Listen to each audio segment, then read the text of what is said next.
In today's digital era, our young people face risks that previous generations couldn't even have imagined. Even though technology brings amazing opportunities for education and growth, it also opens doors to new dangers that we must confront. This isn't the first hearing we've had on this issue, and unfortunately, probably won't be the last. We held a hearing on this same subject roughly a year ago when we brought CEOs from some of the largest social media companies to discuss safety issues on their platforms, and we held a similar hearing a year before that. On the one hand, this is alarming because the problems is getting worse.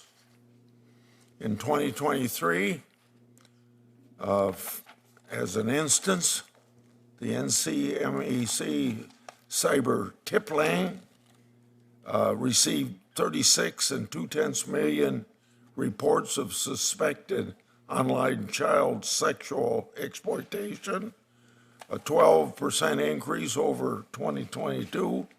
And even though the numbers haven't been published for 2024, it seems that they're expected to go up. Additionally, alarming are the new technologies that are being used by bad actors to exploit children online.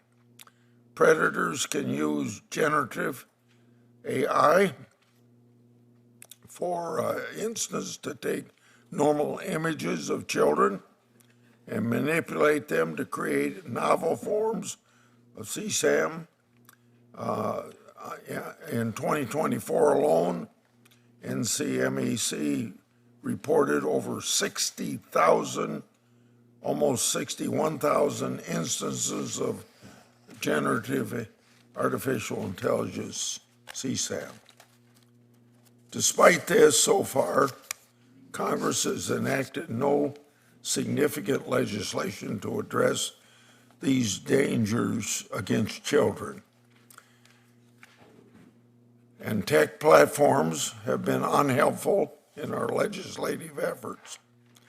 Big tech promises to collaborate, but they're noticeably silent in supporting legislation that would affect meaningful change. In fact, big tech's lobbyists swarm this hill armed with red herrings and scare tactics, suggesting that we'll somehow break the internet if we implement even these very modest reforms.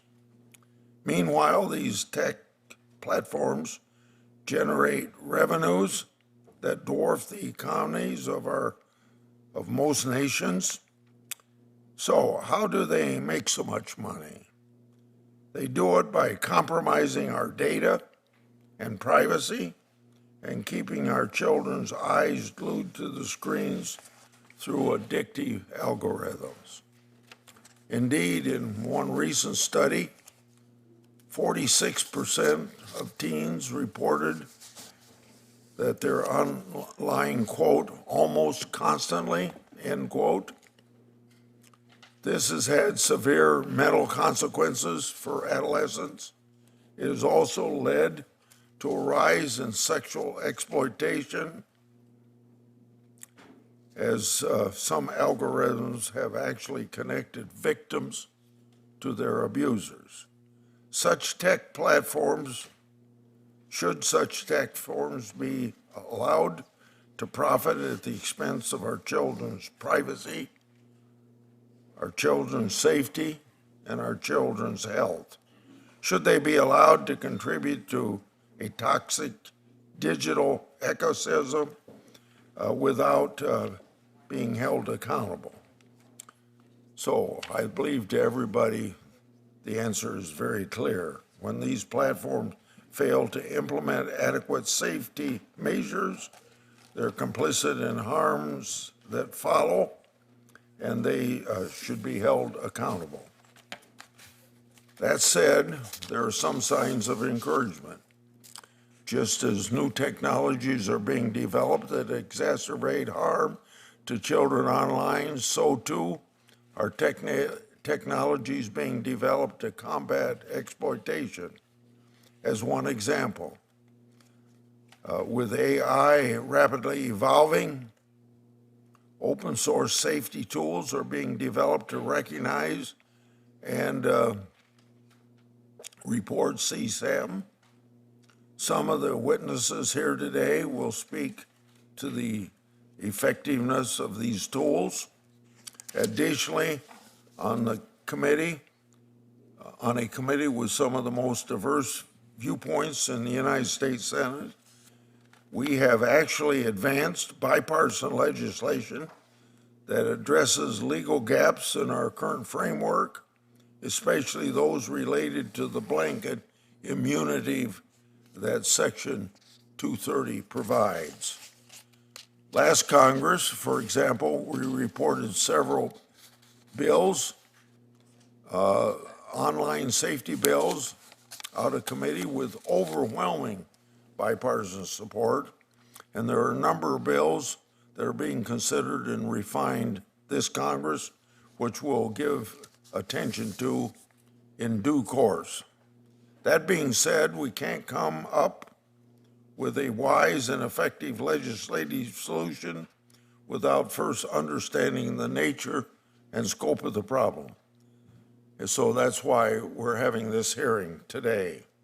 Our witnesses come from various backgrounds and represent very diverse perspectives, all of which point to the need for our committee to improve legislation and continue our work to keep kids safe. So with that, I'll open things up to Ranking Member Durbin to give opening remarks. After that, we'll hear from Senators Blackburn and Klobuchar.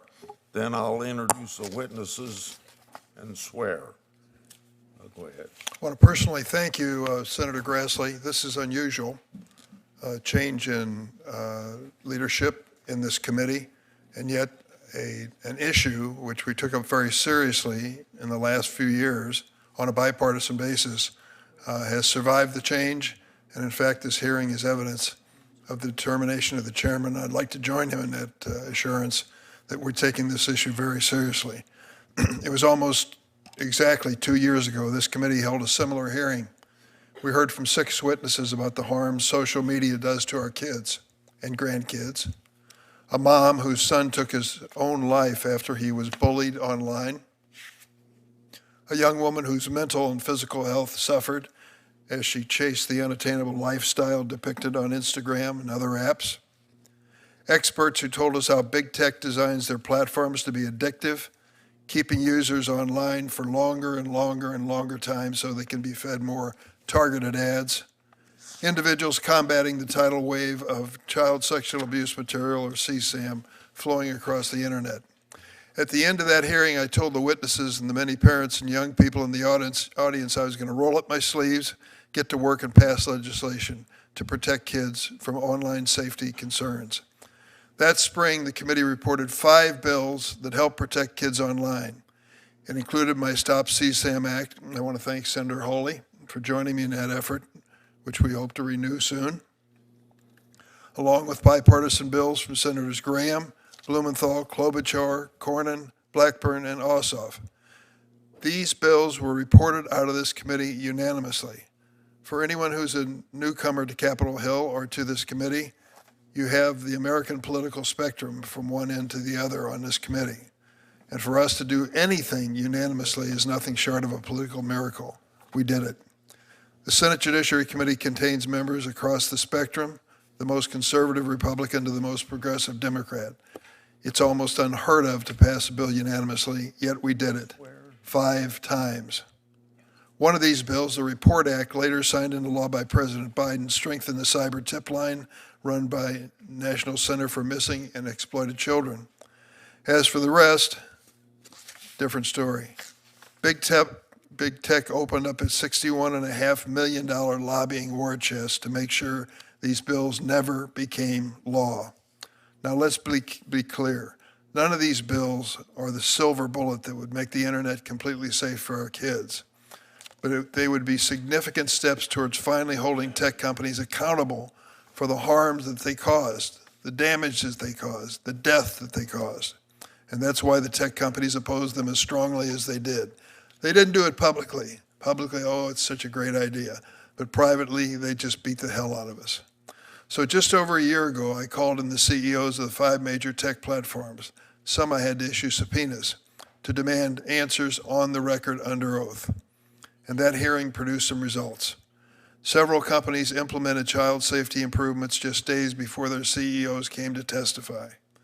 And Meta CEO Mark Zuckerberg, under pressure from Senator Hawley, artful questioning, gave a long overdue apology to the parents his platform had hurt. But apologies and too little too late reforms are simply not enough. The dozens of parents and survivors in that room, the thousands impacted across the country, demand more. And I, for one, plan to follow through. In the coming weeks, Senator Hawley and I will reintroduce the Stop CSAM Act. This bill will finally open the courthouse door to families whose children have been victimized due to big tech's failure to safeguard their online platforms.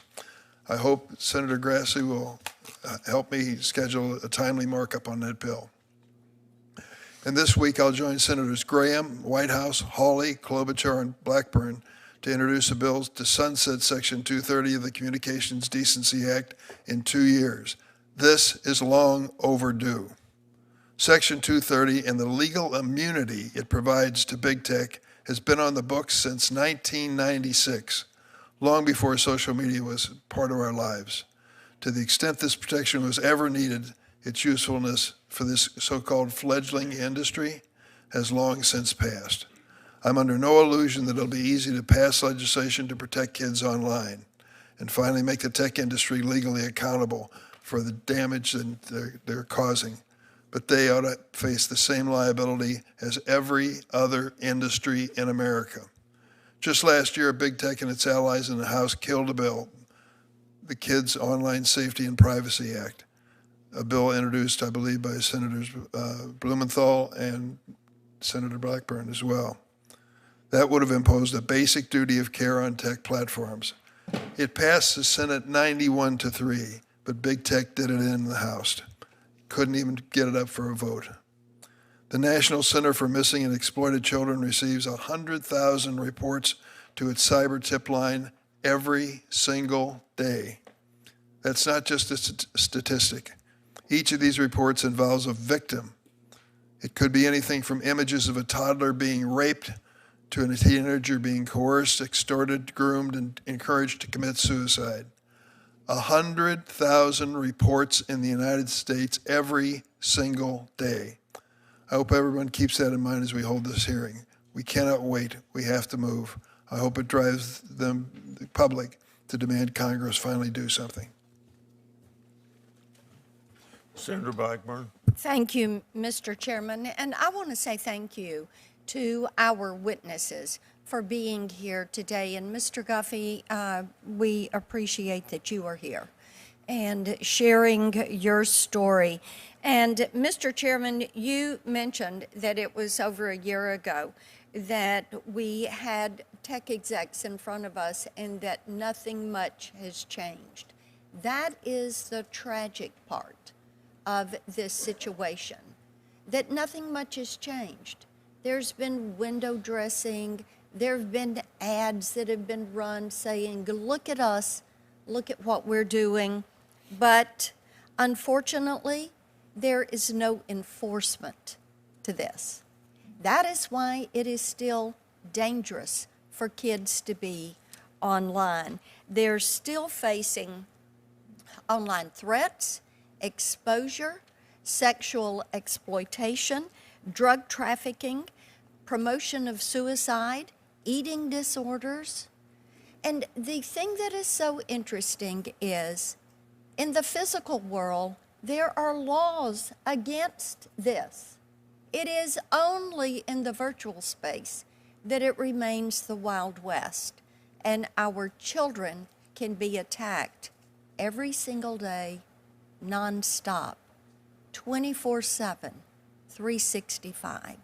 it is long overdue. And the Kids Online Safety Act that Senator Blumenthal and I have worked on for years now has been mentioned already this morning. And there is such a broad bipartisan coalition, whether it's parents, principals, teachers, pediatricians, child psychologists, even teens themselves have come to us and have said something needs to be done about this. We have had companies like Microsoft, X, Snap, who have supported this bill. Unfortunately, kids are still being harmed online. I talked to a mom recently whose child died. They met somebody online who sold them supposedly a Xanax. They met him on Snap. They took what they thought was a Xanax and they died. It was fentanyl.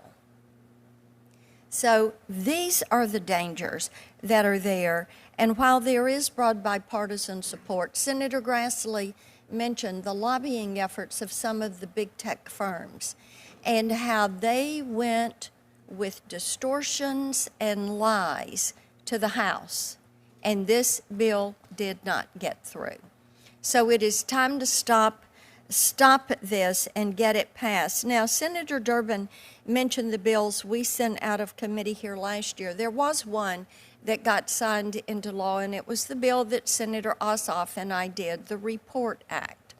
And this deals with NCMEC's cyber tip line and increases the time that evidence submitted to NCMEC has to be preserved, and it gives law enforcement more time to investigate, to get these criminals into court and then get them locked up. And we still have so much work to do. Now, Senator Klobuchar and I are going to lead the Privacy, Technology, and Law Subcommittee, and these issues will be coming before us. We've got plenty of work to do. We're looking forward, Mr. Chairman, I look forward to convening this committee, working to make certain that we are pushing this legislation, that we are going to protect our children in the virtual space. Thank you, Mr. Chairman. Well, thank you so much, Mr. Chairman, and I am truly looking forward to working with Senator Blackburn on this important subcommittee. As many of you know, Senator Lee and I chaired the antitrust subcommittee for a long time, but I actually think this situation right now with the possibility of moving on these bills is going to be a very positive development. As Senator Blackburn just pointed out, despite the strong support that we have had from Senator Durbin and Senator Grassley and Senator Graham when he chaired this committee or was the ranking on this committee, we've just continued to run into roadblocks to passing these laws, and it's getting absolutely absurd. Senator Grassley's well aware of the antitrust tech bill that he and I lead, that hundreds and hundreds of millions of dollars are spent against it in TV ads, and despite the fact that the companies, FANG as we call them, have agreed in other countries to some of these consumer protections. That did not happen in America. And I think that this piece of it, of the whether it's Instagram's promotion of content that encourages eating disorders, frightening rise of non-consensual AI-generated pornographic deepfakes, or the tragic stories of kids losing their lives to fentanyl-laced pills, will most likely be leading the way as we continue to push our antitrust and privacy and news bills. Just this month, this committee heard from Bridget Noring of Hastings, Minnesota. Her son, Devin, was struggling with migraines and bought what he thought was a Percocet over Snapchat to deal with the pain, but it really wasn't a Percocet. It was a fake pill laced with fentanyl. And with that one pill, as we say, one pill kills, he died at age 19. For too long, the companies have turned a blind eye when young children joined their platforms, used algorithms that pushed harmful content. They have done that and provided a venue for dealers to sell deadly drugs like fentanyl. We know that social media also increases the risk of mental illness, addiction, exploitation, and even suicide among kids. I will never forget the testimony of the FBI director telling us that in just 1 year, I believe it was 2023, over 20 kids had committed suicide just because of the pornography and the images that had been put out there when they were innocently sending a picture to who they thought was a girlfriend or a boyfriend. That's why this committee has taken this on a bipartisan basis, and I'm hopeful that this hearing will be the beginning of actually passing these bills into law. Representative Guffey, you and I met through Senator Cruz and the bill that he and I have, the Take It Down Act. We have an additional bill that Senator Cornyn and I have that's really important that's passed through this committee, the SHIELD Act. And as you know all too well, the threat of dissemination alone can be tragic, especially for kids. We need to enact the Kids Online Safety Act, which thanks to Senator Blumenthal and Blackburn have passed the Senate on a 91-3 vote. As we know, some of these are stalled out in the House. We need to get the federal rules of the road in place for safeguarding our data. According to a recent study, social media platforms generate $11 billion in revenue in 2022 from advertising directed at kids and teenagers, including $2 billion in ad profits derived from users aged 12 and under.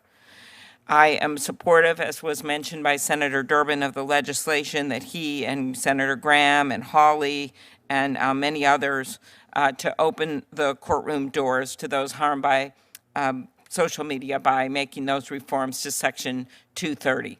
That legislation was enacted long before any of this was going on. And somehow, with respect to other industries, we've been able to make smart decisions to put more safety rules in place. Just ask those passengers that were on that flight that flipped upside down in Toronto who were in those seats that were the result of safety rules that were put in place. And yet when it comes to this, we just put up our hands and say, no, they're lobbying against us, or they have too money, or we like some of the people that work there. And we do nothing. And by doing nothing, instead of reaching some reasonable accommodations of settlements or things we can do on legislation, we just let them run wild at the expense of our kids' lives. Thank you. When you consider 5 bills got out of this committee last Congress, and over the last few years, Congress has only been in session about 2.5 days a week. It's supposed to be a new regime. I'm not sure that it is, and I would hope that some of you folks on the Democrat side would push Republicans to make sure we keep the Senate in session more than 2.5 days a week so we can get some of this done. Because we had hardly any important legislation the last 2 years. We were basically just a confirming body. Take that. I hope you enjoyed doing that like I enjoyed complaining because we're only meeting 2.5 days a week when the Democrats controlled the Senate. I'm going to introduce our guest today. Our first witness, Mr. Brendan Guffey. You serve now in the South Carolina House of Representatives. Following tragic loss of your son, Gavin, Mr. Guffey became an advocate for mental health awareness and combating online crimes. And as Senator Blackburn said, we're sorry for the loss of your son, Mr. Guffey. It's probably hard for you to be here to talk about it, but thank you for being here. Next, we have Ms. Carrie Goldberg, plaintiff's attorney, founder of the law firm C.A. Goldberg, PLLC.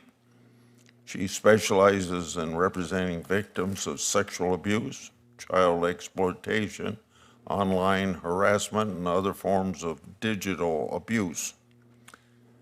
Professor Mary Leary, a former federal prosecutor, current law professor at Catholic University of America. Professor Leary directs the law school's modern prosecution program, and her scholarship focuses on exploitation of women and children. Professor Leary has an upcoming article that dives deeply into the history of Section 230 and its role in facilitating child sexual abuse material. Mr. John Pizzuro is CEO of Raven, started as a former law enforcement. Raven gathers subject matter experts across multiple disciplines to help protect children from online exploitation. Mr. Pizzuro is a former commander of the New Jersey Internet Crimes Against Children Task Force Program.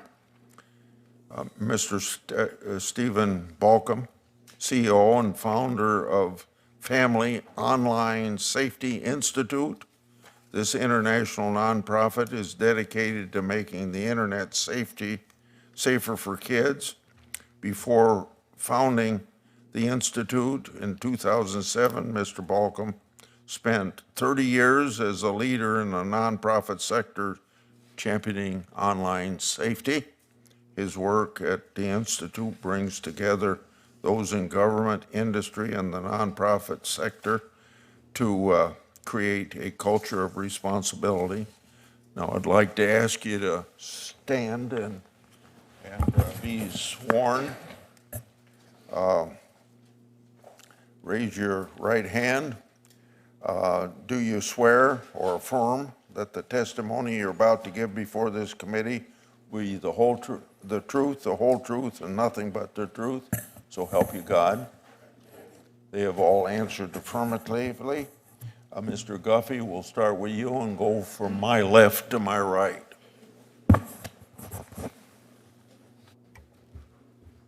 Thank you, Mr. Chairman, distinguished senators. Thank you for the opportunity to testify today. My name is Representative Brandon Guffey, and I'm here to share why protecting youth from online dangers and holding big tech companies responsible is now my life's mission. Sometimes God sends you down a path that you never thought you would be on. In July of 2022, I lost my oldest son, Gavin Guffey, to suicide. On Gavin's last Instagram post, a week prior to his death, he said, "This week helped me look up to where my head should have been years ago. Jesus in his word has given me a high that no other can compare to his love." He ended that post with a less than 3 sign. On July 27th, Gavin would send out the less than 3 sign again on a black screen to his friends and his younger brother, Cohen Guffey, who's with me here today. At 1:40 a.m., Gavin took his life. We quickly learned that Gavin was contacted on Instagram around midnight, in which he told his friends that he would jump off the game to chat with her. In just 1 hour and 40 minutes, my son was gone. The predator that contacted Gavin was recently extradited to the U.S. 2 weeks ago from Lagos, Nigeria. The predator not only attacked my son Gavin, who was 17, but also began to extort my 16-year-old son, my 14-year-old cousin, and then myself. One of the messages I received read, "Did I tell you that your son begged for his life?" I hope you ask, how is this possible? It's possible because Instagram removed the profile that attacked Gavin, but left up the additional profiles that predators used. One of those is the account that began to attack my family after Meta was fully aware of this predator. I vowed from that moment that I would make it my life's mission to protect children online and would not stop. I was shortly elected to the South Carolina House, and within 4 months of taking office, successfully passed what is now known as Gavin's Law. Sextortion is mandated in education throughout the state of South Carolina, and every kid at least has to have some awareness so they don't feel alone like my son did that night. I've worked with many states on similar legislation. I started a nonprofit speaking to teens about mental health and the dangers from big tech. I filed a lawsuit against Meta in January 2024, sold my businesses, and went to work for a tech company that provides tools to protect children. I've also become an advocate on the Hill, urging members to see this as what it is, and that is the greatest threat to the next generation. In the 2 years of my advocacy, I've seen big tech lobby fight us every inch and Congress cave instead of listening to we the people. I witnessed COSA pass the Senate 91-3, go to the House where the Speaker refused to let it be heard. Senators Graham and Durbin have the Defiance Act. Senators Blackburn and Coons, the No Fakes Act. These are great bills. I've even taken notes and reintroduced them on a state level in South Carolina, like the Elvis Act in Tennessee. Senators Cruz and Klobuchar led the Take It Down Act and has already passed the Senate. I'd like nothing more than to be proven wrong about the inefficiency of Congress by having the House pass the Take It Act soon. Speaker Johnson, Chairman Guthrie, the ball is in your court with a bill to protect American lives. Please don't let us down again. I've witnessed over 40 teens take their lives since Gavin just due to sextortion, while we as lawmakers fight amongst ourselves. Will it take one of your own children or grandchildren to finally get fed up enough to move? Sextortion is only one of the many harms due to our children due to big tech's lack of accountability. Big tech is the big tobacco of this generation. We see groups such as NCMEC and Cozy give statistics over and over. We see parent survivors knock on your doors daily, and Section 230 will go down as one of the greatest disasters, allowing big tech to run rampant without repercussions. We watch companies spend millions lobbying, fighting us in court, and continuously absolving themselves of responsibility. In this very chamber last January, I stood holding a photo of Gavin while Mark Zuckerberg offered a forced, pathetic apology. Where I'm from, we have a saying that says, don't talk about it, be about it. And until these companies can be held responsible and the billions they make off of advertising to our children, big tech will simply never be about it. I use this as an example. Meta pulled down 63,000 accounts in one day in one country, just from Lagos, Nigeria, and just off of Instagram. Now ask yourself, did they pull those down to actually help our children? And if so, why haven't they done more since? Or did they pull it down for a PR stunt? I beg to say that that is nothing more than a PR stunt so they can get that pat on the back as if they are doing something good, but have done nothing since. I got way offline, but I want to focus on my main message to big tech. As lawmakers, I think we have to say either get in line or get offline. And right now we have too many politicians making decisions based on their next election, and not enough leaders making decisions based on the next generation. Are we politicians or are we leaders? We can't just talk about it, we have to be about it. And if we can't protect our next generation, then what are we even fighting for? Tomorrow needs you, and our children need you now. Ms. Goldberg. Chair Grassley, Ranking Member Durbin, and distinguished members of the Senate Committee of the Judiciary. My name is Carrie Goldberg, and I'm a lawyer who represents families catastrophically injured by big tech. I want to tell you about a few of the cases I've been working on for the past decade. I'm the originating attorney in a case against Snap where our clients' children were matched with drug dealers and sold counterfeit fentanyl-laced pills that killed them. The case now has 90 families in it from all over the country, including families that you heard from last week. And I'm also joined by my client, Amy Neville, the mother of 14-year-old Alexander Neville. In another case against Snap, criminals are exploiting a known security vulnerability to access CSAM and blackmail and extort kids with it. Yesterday, the Ninth Circuit dismissed one of my cases, representing a 15-year-old severely autistic boy who at age 15 was funneled into Grindr's marketing campaign and was recommended to 4 different pedophiles who raped him over 4 consecutive days. In court, Grindr's lawyers said that they had no duty to restrict children's access to their hookup app. In another case of mine, a 13-year-old LS was lured to the site Band Lab, another site with no age restrictions. She thought she was meeting a 17-year-old boy, but it turned out to be 40-year-old Noah Padrona from Portland, Oregon. He posted openly on this music sharing platform songs about her, one called Pedophile in A minor, a song called Pedophile in A minor.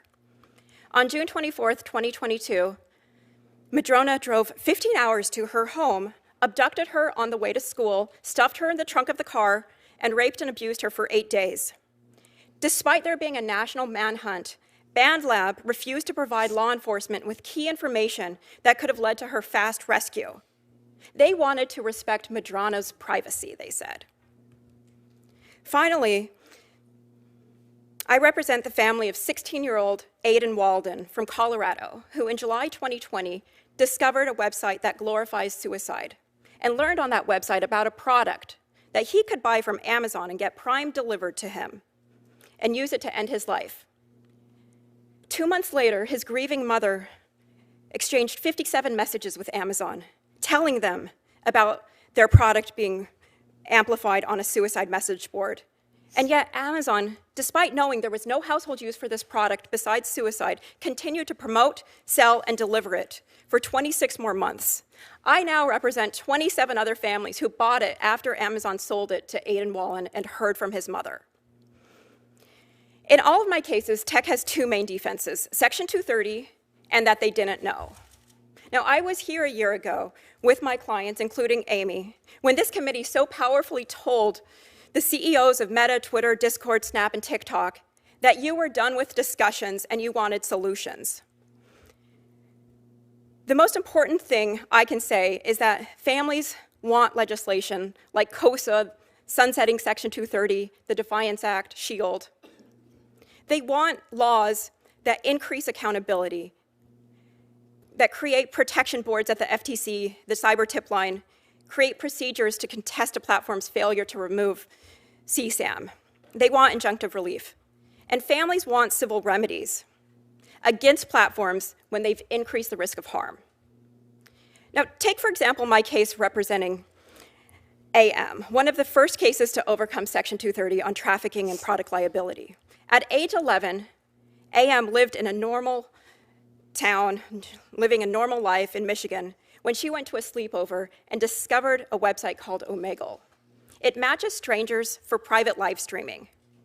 Omegle matched her with a man who made her his online sex slave for 3 years, extorting her, making her at the beck and call of he and his friends to perform for her, sometimes interrupting her at the dinner table or at school, even forcing her to go back on Omegle to recruit more kids. The abuse eventually ended when his home, which he shared with his wife's daycare, was raided and images of AM and other young girls were found.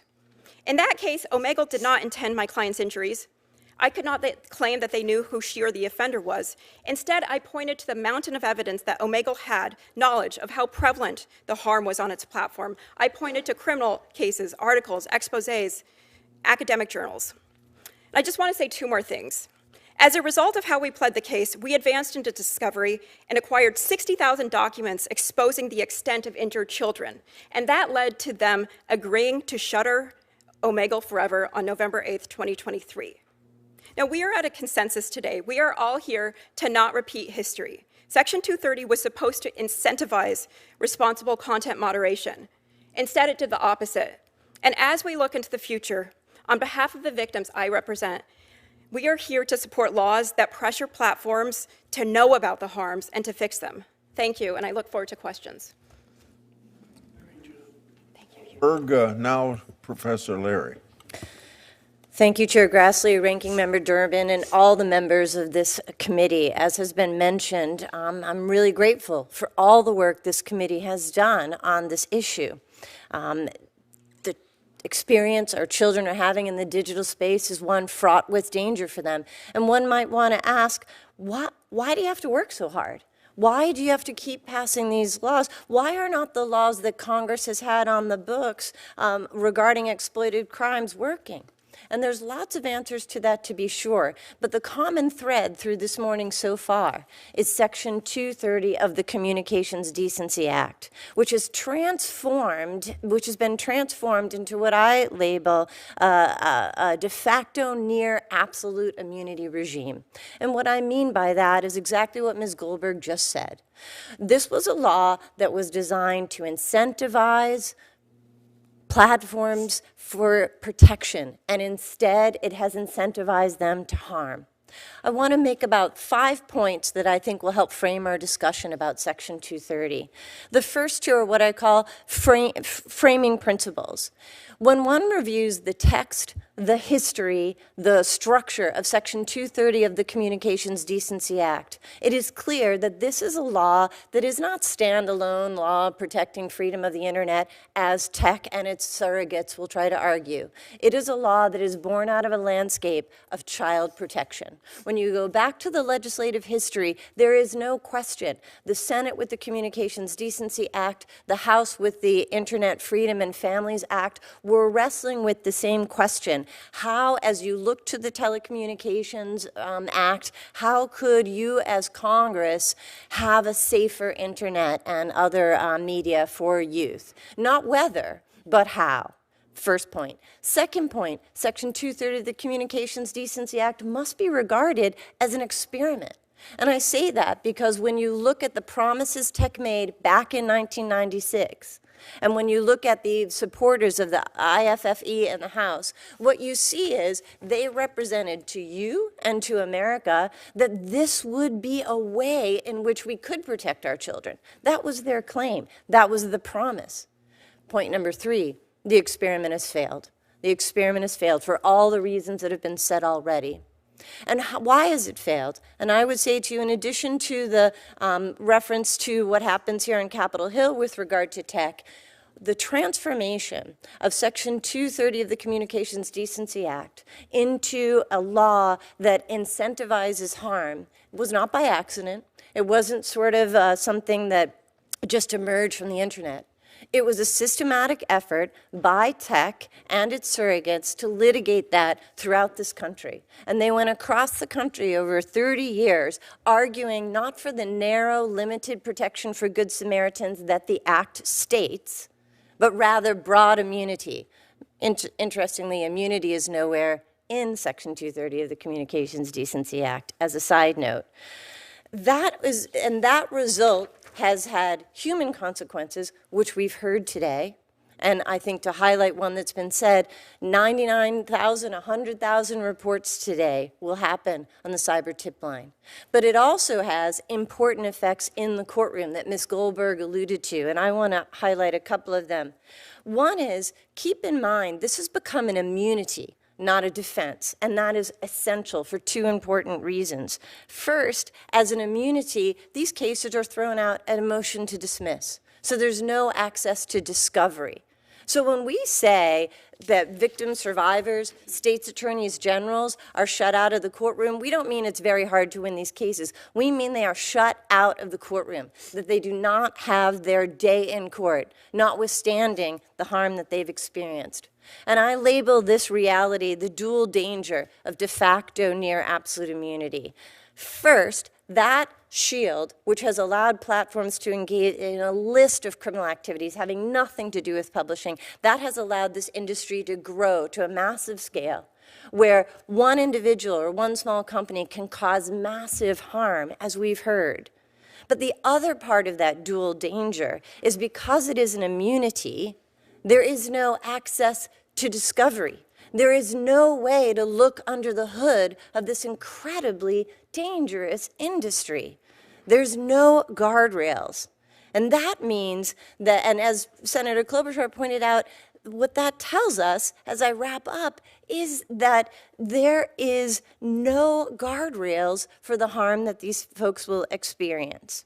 So I offer some suggestions of reform in my papers, but I think the key thing here is to keep the Good Samaritan protections that Section 230 has, but to get rid of the C1 protections that have so distorted this incentivization for harm. And I would just encourage the Senate to listen to the words of Justice Thomas, where he has lamented about the reality of Section 230 and stated, make no mistake about it, there is danger and delay. And that danger, we can do at the math. If we accept that 99,000 reports of NCMEC will be made today, that means that 12,375 reports will come in during this hearing, and in the last 5 minutes I've spoken, there have been 344 reports. And if that's not reason to act enough, I don't know what is. Thank you, Chair. Thank you, Professor. Now, Mr. Pizzuro. Chairman Grassley, Ranking Member Durbin, and distinguished members of the Senate Judiciary Committee. Thank you for the opportunity to testify today. As the CEO of Raven, an organization dedicated to transforming the nation's response to child exploitation, I am here to urge decisive legislative action. Despite multiple testimonies before Congress, progress has been slow, hindered by special interest groups and financial incentives that favor the status quo. We must prioritize our children's safety and support those who protect them above all else. New threats continue to emerge while old ones remain unaddressed. Artificial intelligence now enables offenders to manipulate regular images of children into explicit content, create images of children who do not even exist, and groom children at mass. Offenders now increasingly exploit children for financial gain in addition to their depraved sexual gratification. Yet legislative inaction allows this crisis to persist. The tech industry has not meaningfully reduced online victimization. Their voluntary cooperation with law enforcement is minimal, allowing offenders to continue exploiting children with impunity. In 2023, for example, there were 36 million cyber tips, yet Apple, holding a 57% market share in the US, only reported 275. According to investigators in the field, Discord notifies users of legal process and subpoenas, enabling offenders to erase evidence before law enforcement can act, allowing offenders to continue to target our children.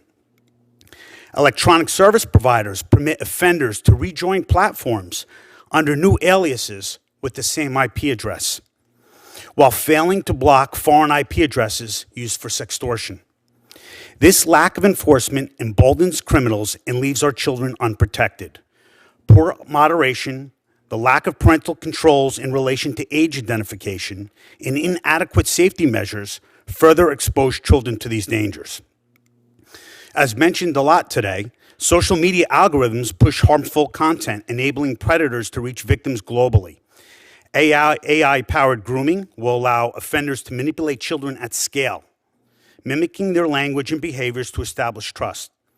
Troubling, even ChatGPT-like tools can provide information on grooming tactics when framed in seemingly innocent ways. These dangers extend beyond child exploitation to drug access, with platforms facilitating the sale of fentanyl and illicit substances. Law enforcement is overwhelmed and under-resourced.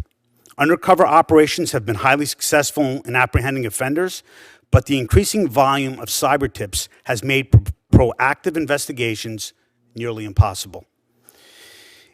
In the US, there are 229,000 IP addresses currently right now trading peer-to-peer images of known child sexual abuse material, yet only 923 are being actually worked. Studies indicate that over 50% of those individuals are hands-on offenders with 8 to 13 victims each. The mental toll on those who investigate these crimes is severe. Prosecutors, child advocates, and law enforcement officers are exposed to daily horrific content leading to burnout and PTSD. We must provide them with adequate wellness resources to ensure they can continue their critical work. As a retired New Jersey State Police commander, I have seen firsthand what can happen. Despite its critical role, the Internet Crimes Against Children program, ICAC, has been chronically underfunded despite being responsible for most of the child investigations in the U.S.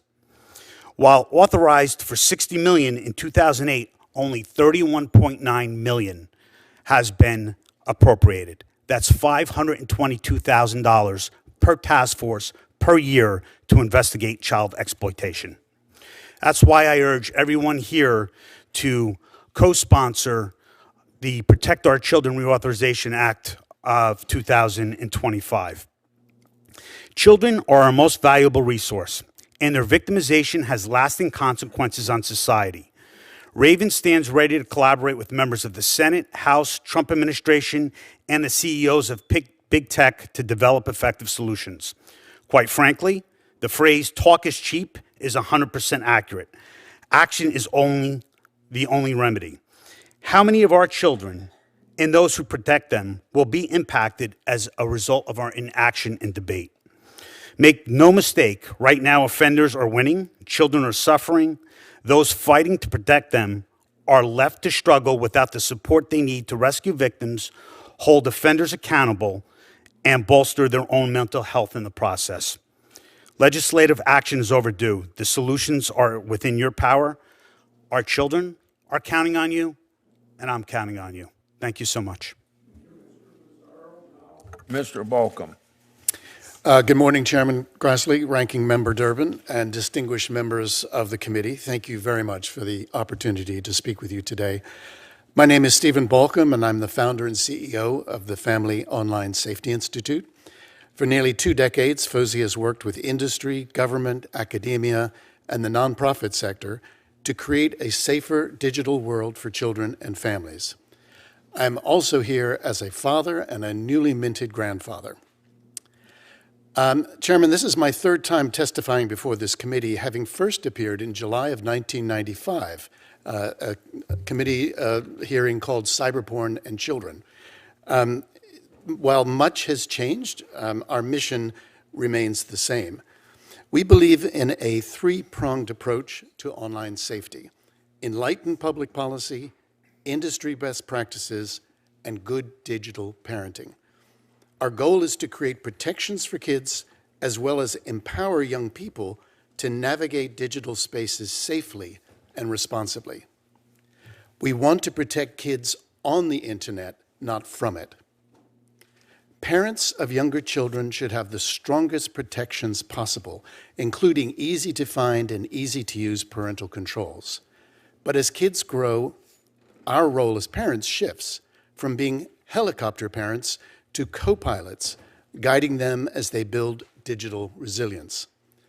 Research shows that teens value online safety tools like blocking, muting, reporting, and privacy settings. Teaching them to use these effectively fosters independence and self-regulations.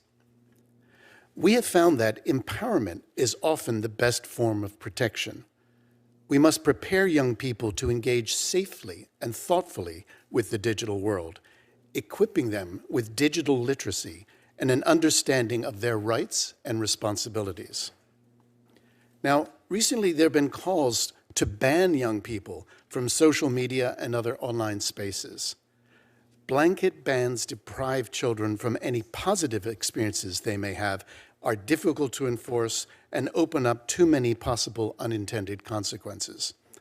After all, children have rights, including the right to safely access the web, to information, free expression, and to connect with others.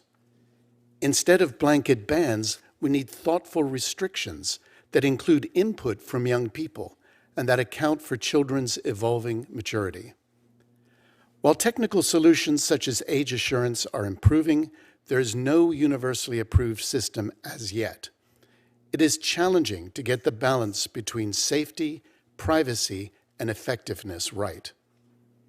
And as I said recently at our annual conference in front of 350 industry leaders, quote, "You can and must do better to create easy-to-find and easy-to-use controls for parents and online safety tools for teens and young people. You can and must do better to publicize and promote those controls and tools.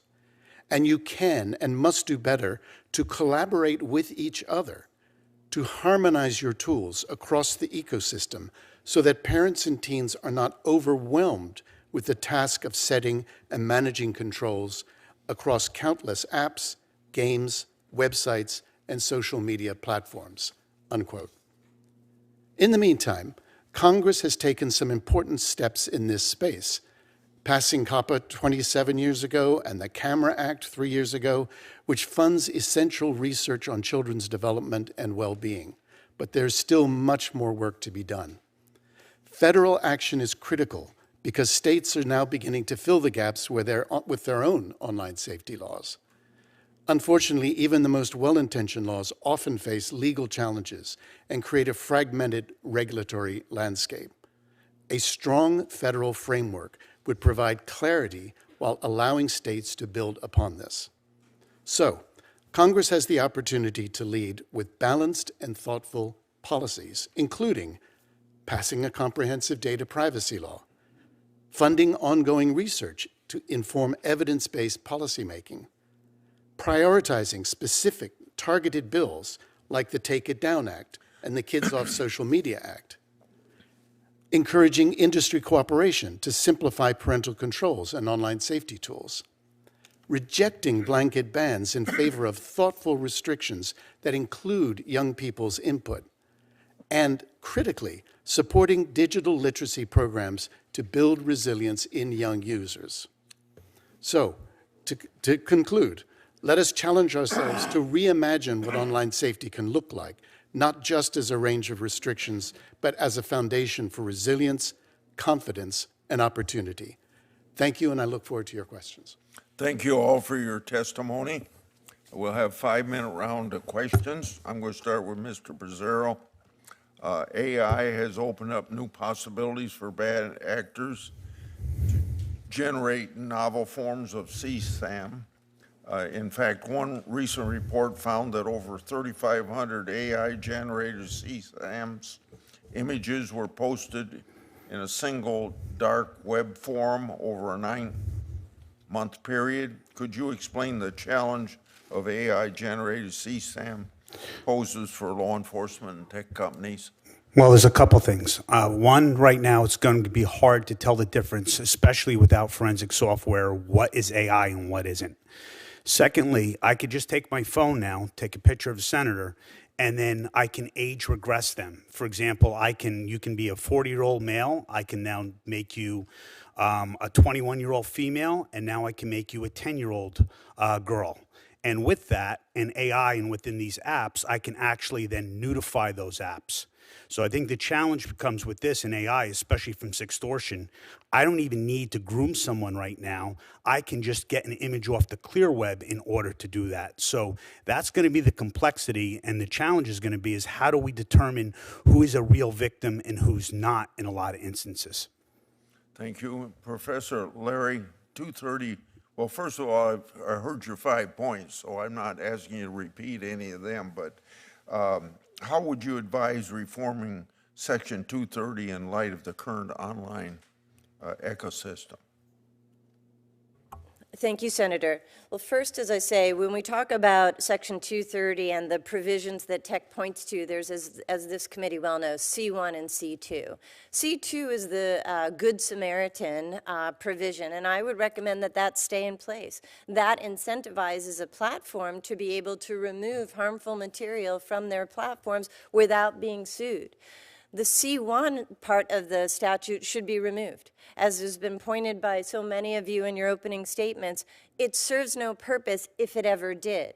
Now, a myth has been created about it, that it somehow created the internet, and somehow the internet will break without it, and that's just simply not true. And if it ever was true, this is no longer a fledgling business that needs that kind of support.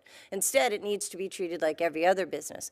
Another important thing I would encourage the Senate to do with Section 230 is to listen to the National Association of Attorney Generals, who repeatedly has written and asked Congress to include in it the ability for them to enforce their state laws, which has also been ruled to be something that they cannot do when these courts, when tech has argued for an expansive interpretation of Section 230.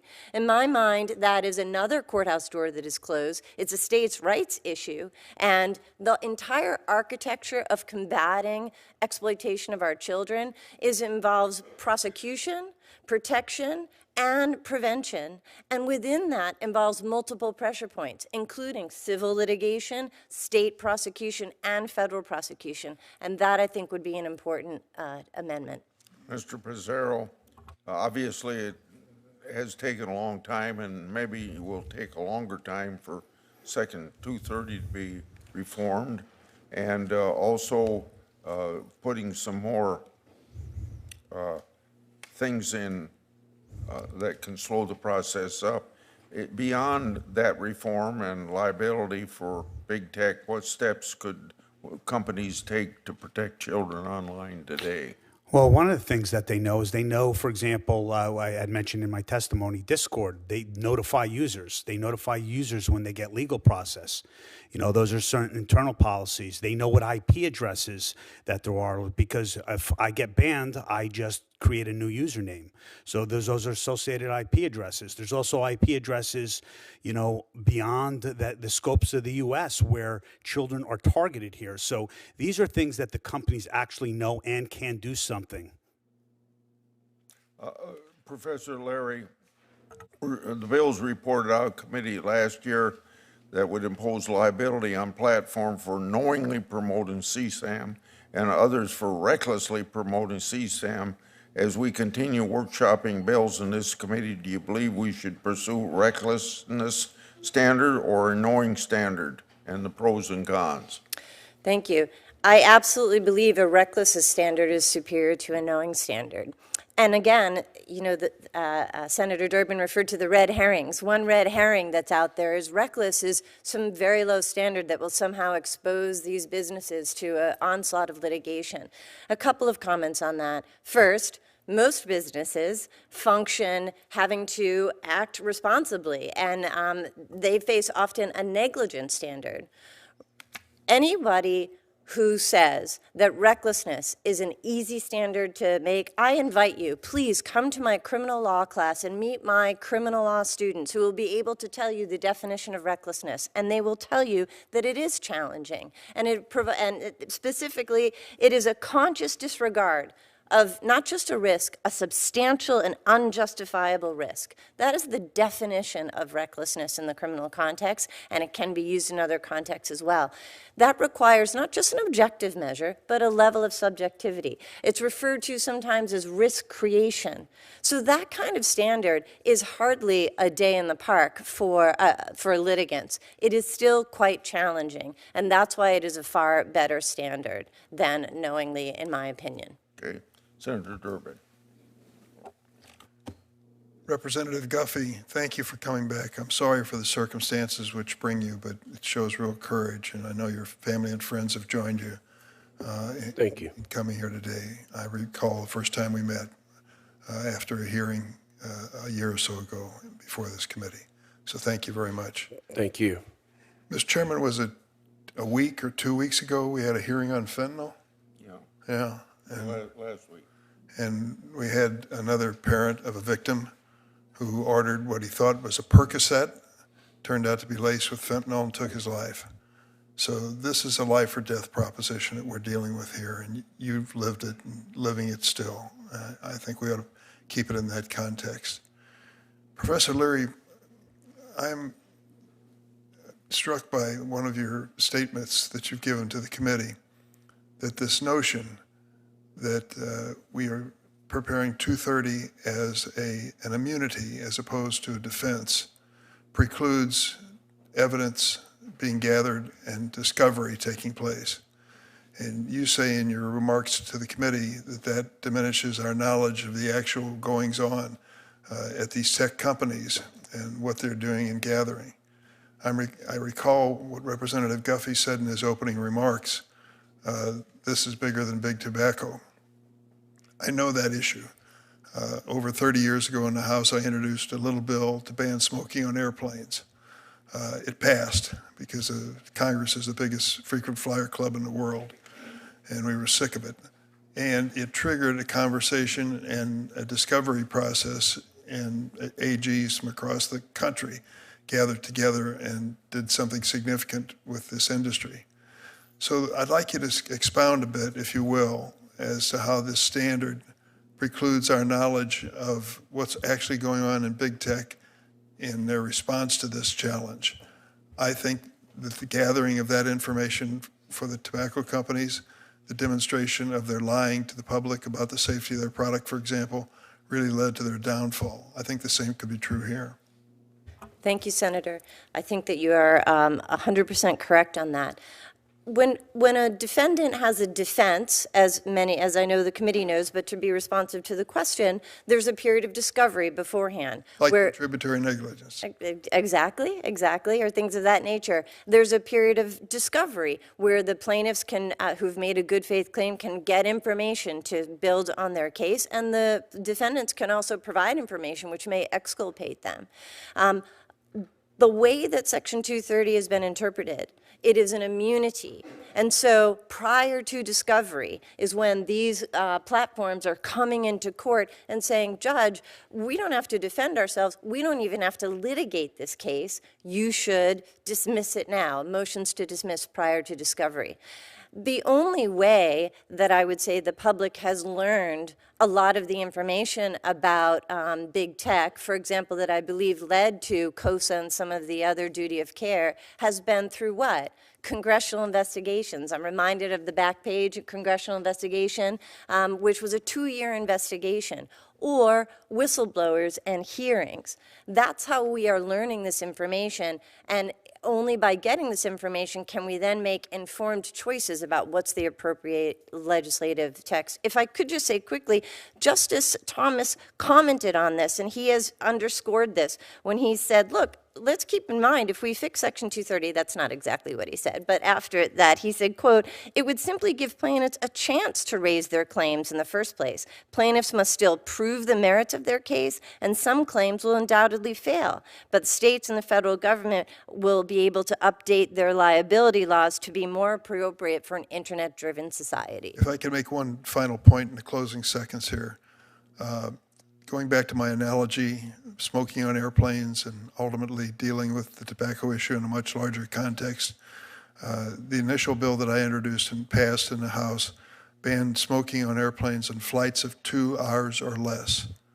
People said, what are you talking about? If it's dangerous regardless of the duration of the flight. The reason was I had a Minnesota congressman who was a chain smoker who was holding up my bill, and I went to him. He's passed. So timely that I. Yeah, I went to him and I said, Marty, how long can you go without a cigarette? And he said 2 hours. So I put that in the bill, and he didn't object to it, and it moved forward.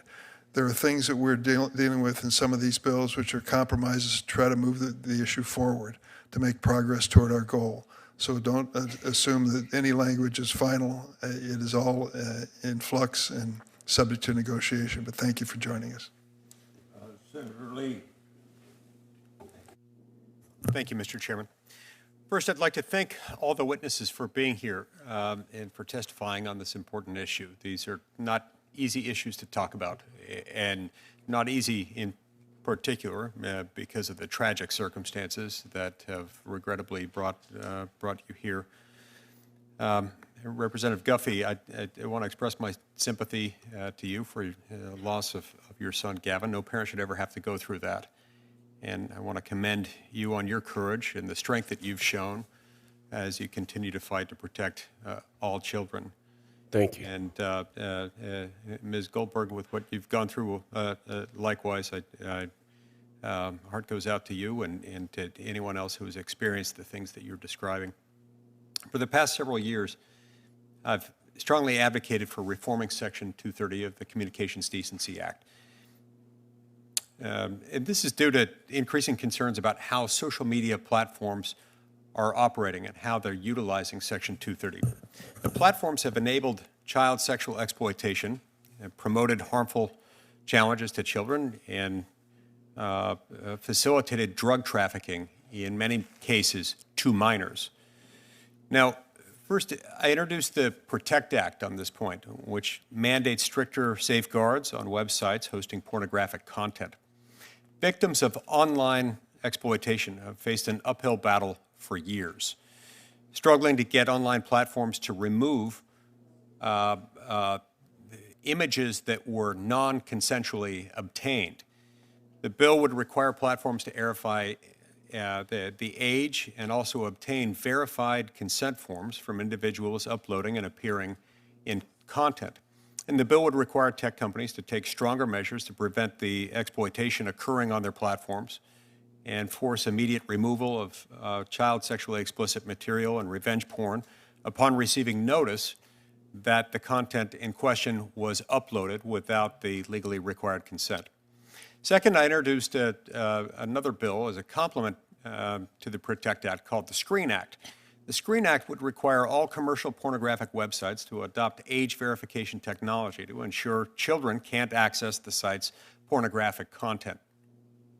In the 20 years since the Supreme Court last examined this issue in earnest, technological advances have demonstrated that prior methods of restricting minors' access to pornography online were ineffective. Nearly 80% of teenagers between the ages of 12 and 17 have been exposed to pornography. This is especially alarming given the unique physiological effects that pornography has on minors, effects that are much better understood and to a much more alarming degree today than they were 20 years ago. Finally, I introduced a third bill called the App Store Accountability Act, which would prevent underage users from downloading apps with pornography, extreme violence, and other harmful content, while making it easier for parents to sue the gatekeepers of the content in question. Technology has advanced significantly over the last 2 decades. Modern age verification technology is now the least restrictive, least intrusive, and most effective means to which Congress has ready access to protect our children from exposure to online pornography. Ms. Goldberg, if it's okay, I'd like to start with you. In your view, should app stores such as the Google Play Store and Apple's App Store be held legally accountable for allowing minors access to harmful content? 100% app stores should have a duty. They are just a seller in this situation. And as we've said in our cases against Amazon, there's standards of seller negligence. So if you know that you are selling an unreasonably dangerous product, then there's liability. Liability. The sin there would be if you sold a tangible physical object unsuitable for minors to someone with knowledge or reckless disregard for their age. Professor Leary, do you believe requiring pornographic websites to adopt age verification technology for visitors and for all people featured on those websites in pornographic images, while imposing serious consequences for uploading and hosting non-consensual pornographic content, you think these are things that would help children? I do think age verification, obviously with any piece of legislation, the words matter, but the idea of anything that will create friction between children and their exposure to pornography is an important thing, and age verification can be one of them. I think the danger here is the danger here is what I see is tech directing things away from them often, right, as there's the solution, when we have to have a multi-tiered, multi-level approach. And that's why a combination of all of the acts you've talked about, the SHIELD Act, the Defiance Act, the Take It Down Act, the No Fakes Act, all together really provide much more protection than one or two approaches. Klobuchar. Thank you. Thank you, Grassley. It is wonderful to be here and to hear your incredible testimony. Got through 3 of you, I think. And I first want to lead with you, Representative Guffey. Watching your family behind you, friends, how difficult this must be and how heartfelt your testimony was. I don't know how anyone can listen to you and not want to get something done here. So I want to thank you for that. You've described how victims of these crimes often suffer from mental health trauma. Can you quickly elaborate on why even the threat of the non-consensual distribution of explicit images can be tragic? The threat is the most dangerous part of it. Not even the sharing of the images themselves are as bad of the threat, because you are taking your deepest, darkest shame or your most private moment and the threat of sending it out to complete strangers is complete vulnerability. And I believe that in this country we've lost grace, and we have too often kicked people for the mistakes that they make, and we tell our kids that everything you do online will stay with you forever. Well, imagine if you just took your darkest moment and just posted it online. Mm-hmm. Exactly. Federal. Why should this be federal? Well, on a state level, I can tell you from submitting legislation, passing legislation, I have submitted things such as the PROTECT Act, the App Store Accountability Act. We need help on a federal level because Section 230 is causing states to go at this 20 different directions. Totally. Yeah. And if 230 isn't going to fix it and the states are fed up on how ineffective Congress has been, we're going to continue to try to go at it any and every way we can. But it would be a whole lot nicer to have uniform code across the country instead of just protecting children in one state. Like you might do with the airplane seat rules that I just brought up. Yes. You don't have those state by state. That would be very difficult. Yes. To get any results.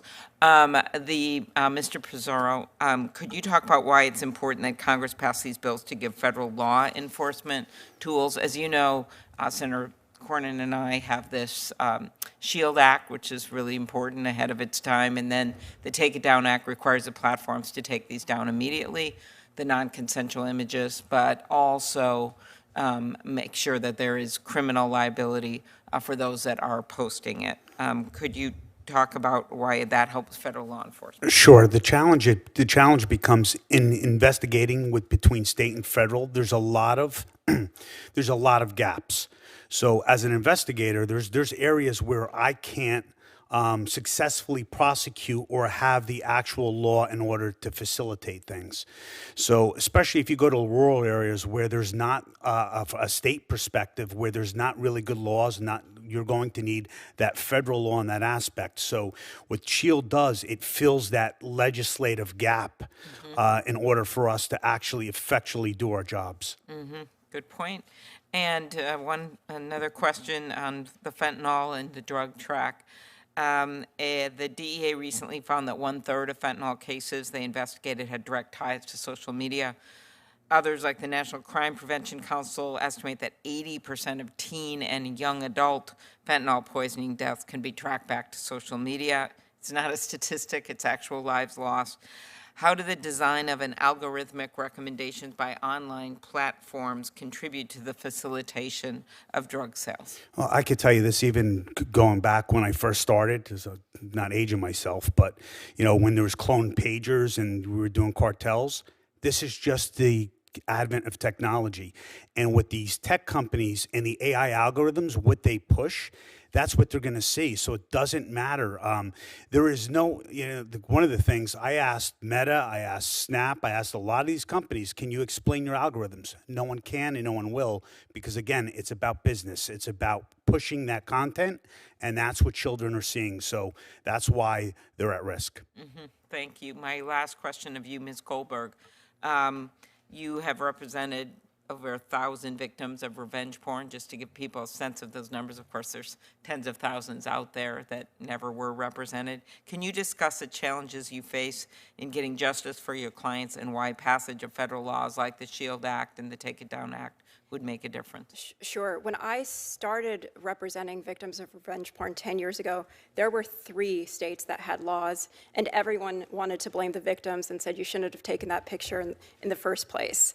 And it wasn't until we were testifying about it and actually making people realize that the liability needs to be in the hands of the offenders. There's a responsibility in being the recipient of it. But the bigger problem, though, was that the platforms were the ones that were distributing the content at scale. So, back in the old days, revenge porn could be, photocopied and put on a car windshield. But now with Snapchat and Google and Meta, one picture can be seen by millions and millions of people, and we need the uniformity, like Mr. Pizzuro was saying.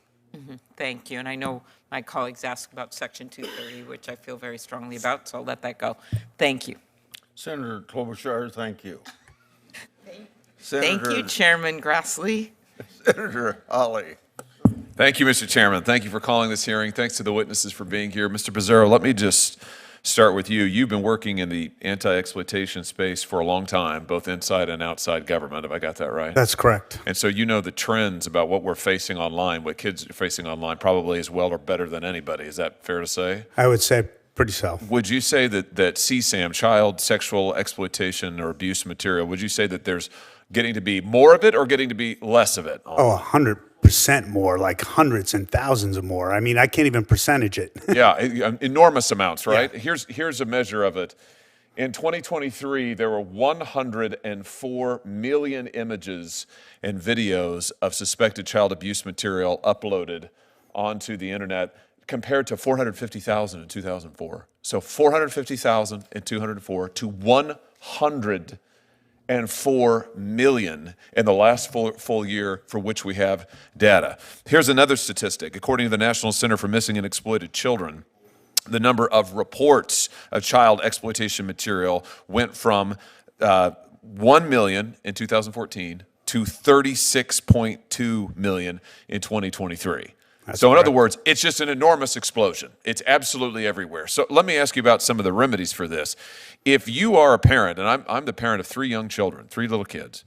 If you're a parent of a victim of child sexual abuse material, and your child's image has been used, they've been exploited, it's been used online, and you've got companies who have hosted that content recklessly or intentionally or negligently, or they've done it. If you're a parent, can I sue them and get them to take it down? Right now, no. You could sue them, but I don't know how successful you're going to be. So if I went into court, if my kid is abused, their content is up online, we know the abuser, but we've got these companies that are hosting the content and making money on it by distributing it, and I go to the company. Let's say I go to the company and I say, this sexual abuse material, this is my kid.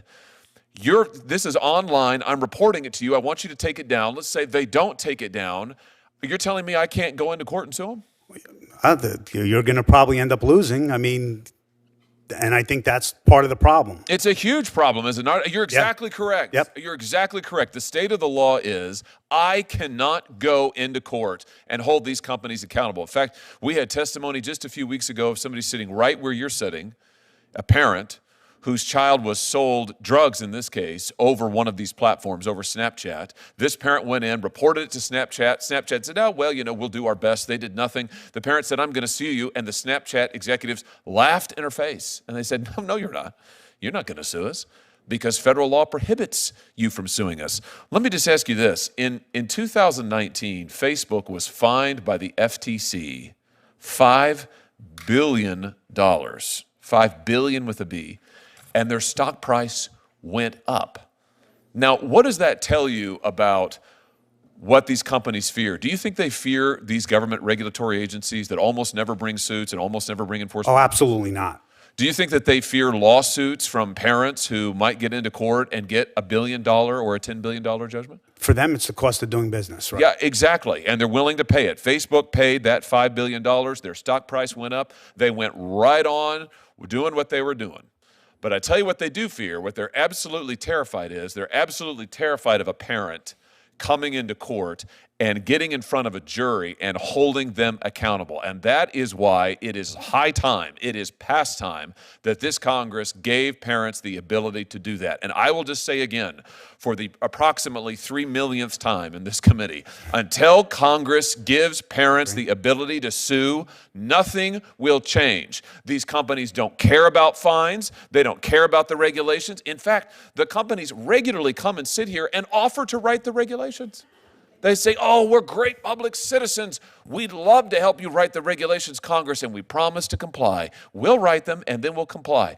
They won't comply. They buy off the regulators. What they fear are juries. And this is why what Senator Durbin has done with his bill that we worked on together to give parents the right to get into court and have their day in court is absolutely vital.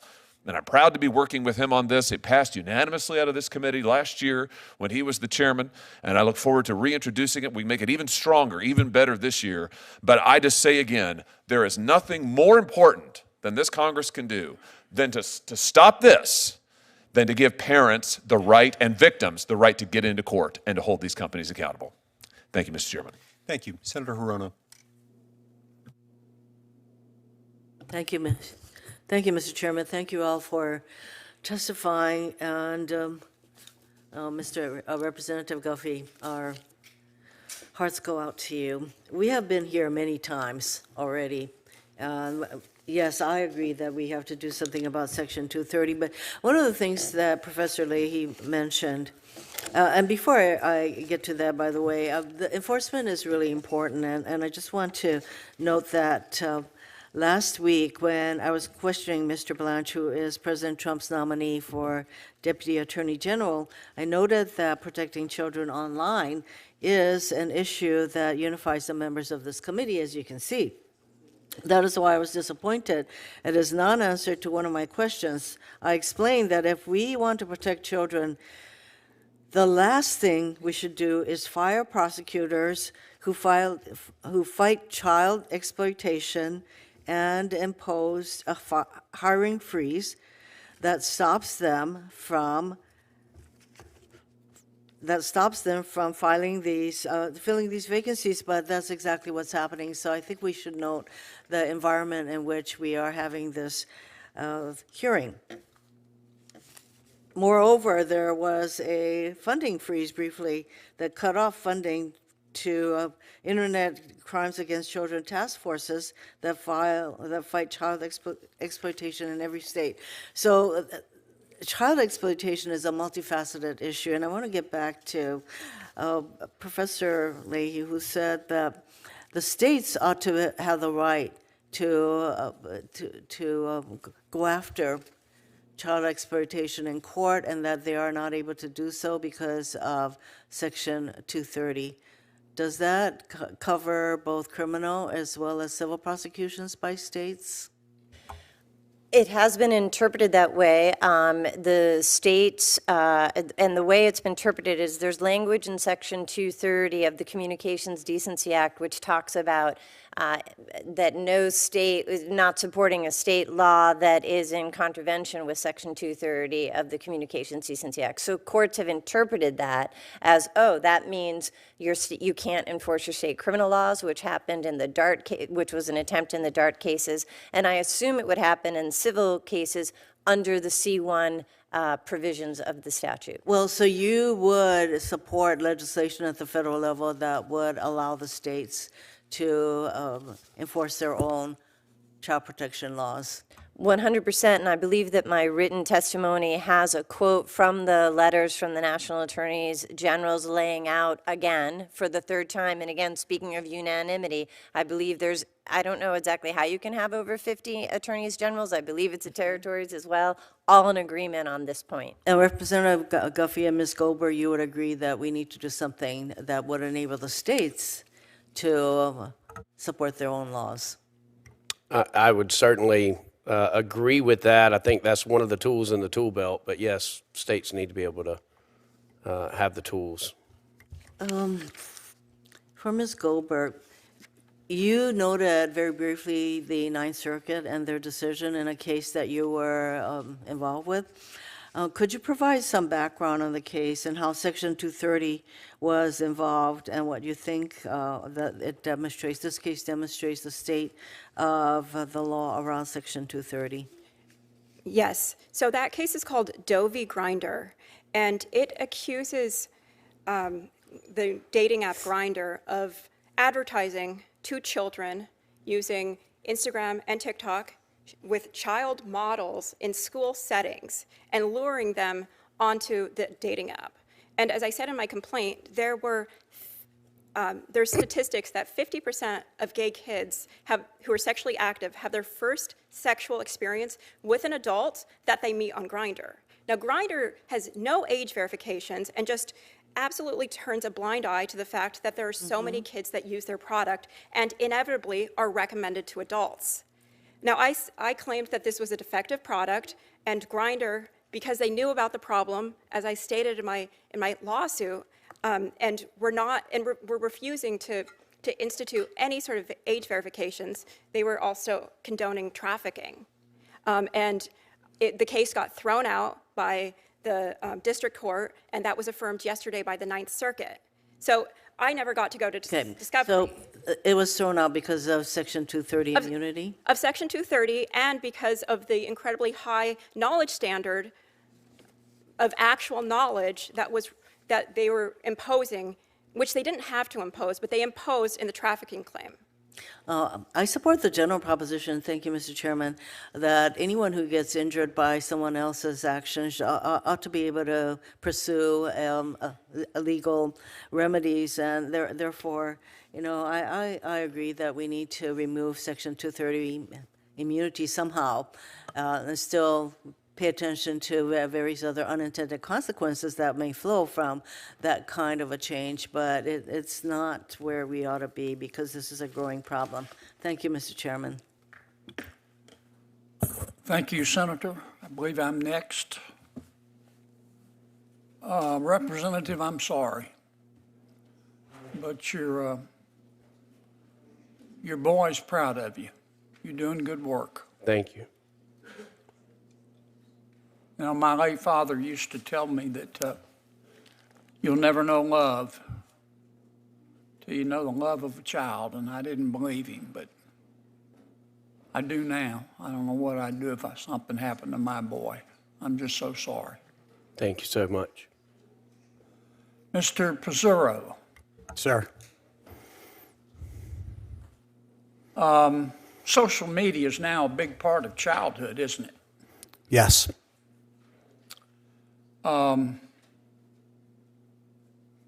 Can we agree that big parts of social media have just become cesspools of snark? I can probably attest to that, yes. Can we agree that social media has lowered the cost of being an a-hole? Yeah. Can we agree that big parts of social media have become cesspools of sexual exploitation? For sure. And I assume you'd agree with me if I said that social media has lowered the cost of being a pedophile, hasn't it? Absolutely. It made it easy access. Yeah. You're familiar with the National Center for Missing Exploited Children's cyber tip line? Yes. Are the social media companies required to report instances of child sexual exploitation to the National Center? Of what they see. Okay. So the law says the social media companies have got to report these instances of sexual exploitation to the National Center. First, they have to look, don't they? Yes. Do they make any money when they look? No, if you just look at the Apple statistics I gave before, out of 36 million, there's 275 came from Apple. But so. they're not paid to look. No. Okay. In fact, they want people coming to their social media platform. More users, more money. Yeah. They want eyeballs so they can sell them advertising. So for them to look is inconsistent with their economic interest, isn't it? Correct. All right. Now, once they look and they find it, then they have to report it to the National Center. Is that right? That's correct. Are they paid to report it to the National Center? Absolutely not. Okay. How many instances, I know this is a difficult question, how many instances do you think of sexual exploitation of children are occurring and not being either looked for and or reported by the social media companies? Well, I don't have NCMEC statistics, but I could tell you that there's a lot of ESPs that don't actually even report. So some over-report, some don't report at all. So that's part of the challenge. And then secondary, it's voluntary, right? So whatever they give them, there's no uniformity in data as well. Yeah, what happens if they don't look and they don't report? Are they punished? No. Okay. You're familiar with the SAFER program? A little bit. Okay, it's a tool. They use AI to scan conversations and look for patterns that might be sexual exploitation of children. It's not the only algorithm out there. Do social media programs all use that? I don't know how many do, but I don't know if they're using technology, but they should. Are they required to use it? Nope. we've got to do something. This is my last question. Do you find it ironic that all of these people in big tech who dreamed about and talked about creating a utopia have managed to generate more hate and more harm than anyone could ever have possibly imagined, all to make money? And lots of money they made. You find that ironic? Very. Thank you all for being here. Senator Blumenthal, he's not only next, he's the only one left. But it's nice to see him. Am I recognized, Mr. Chairman?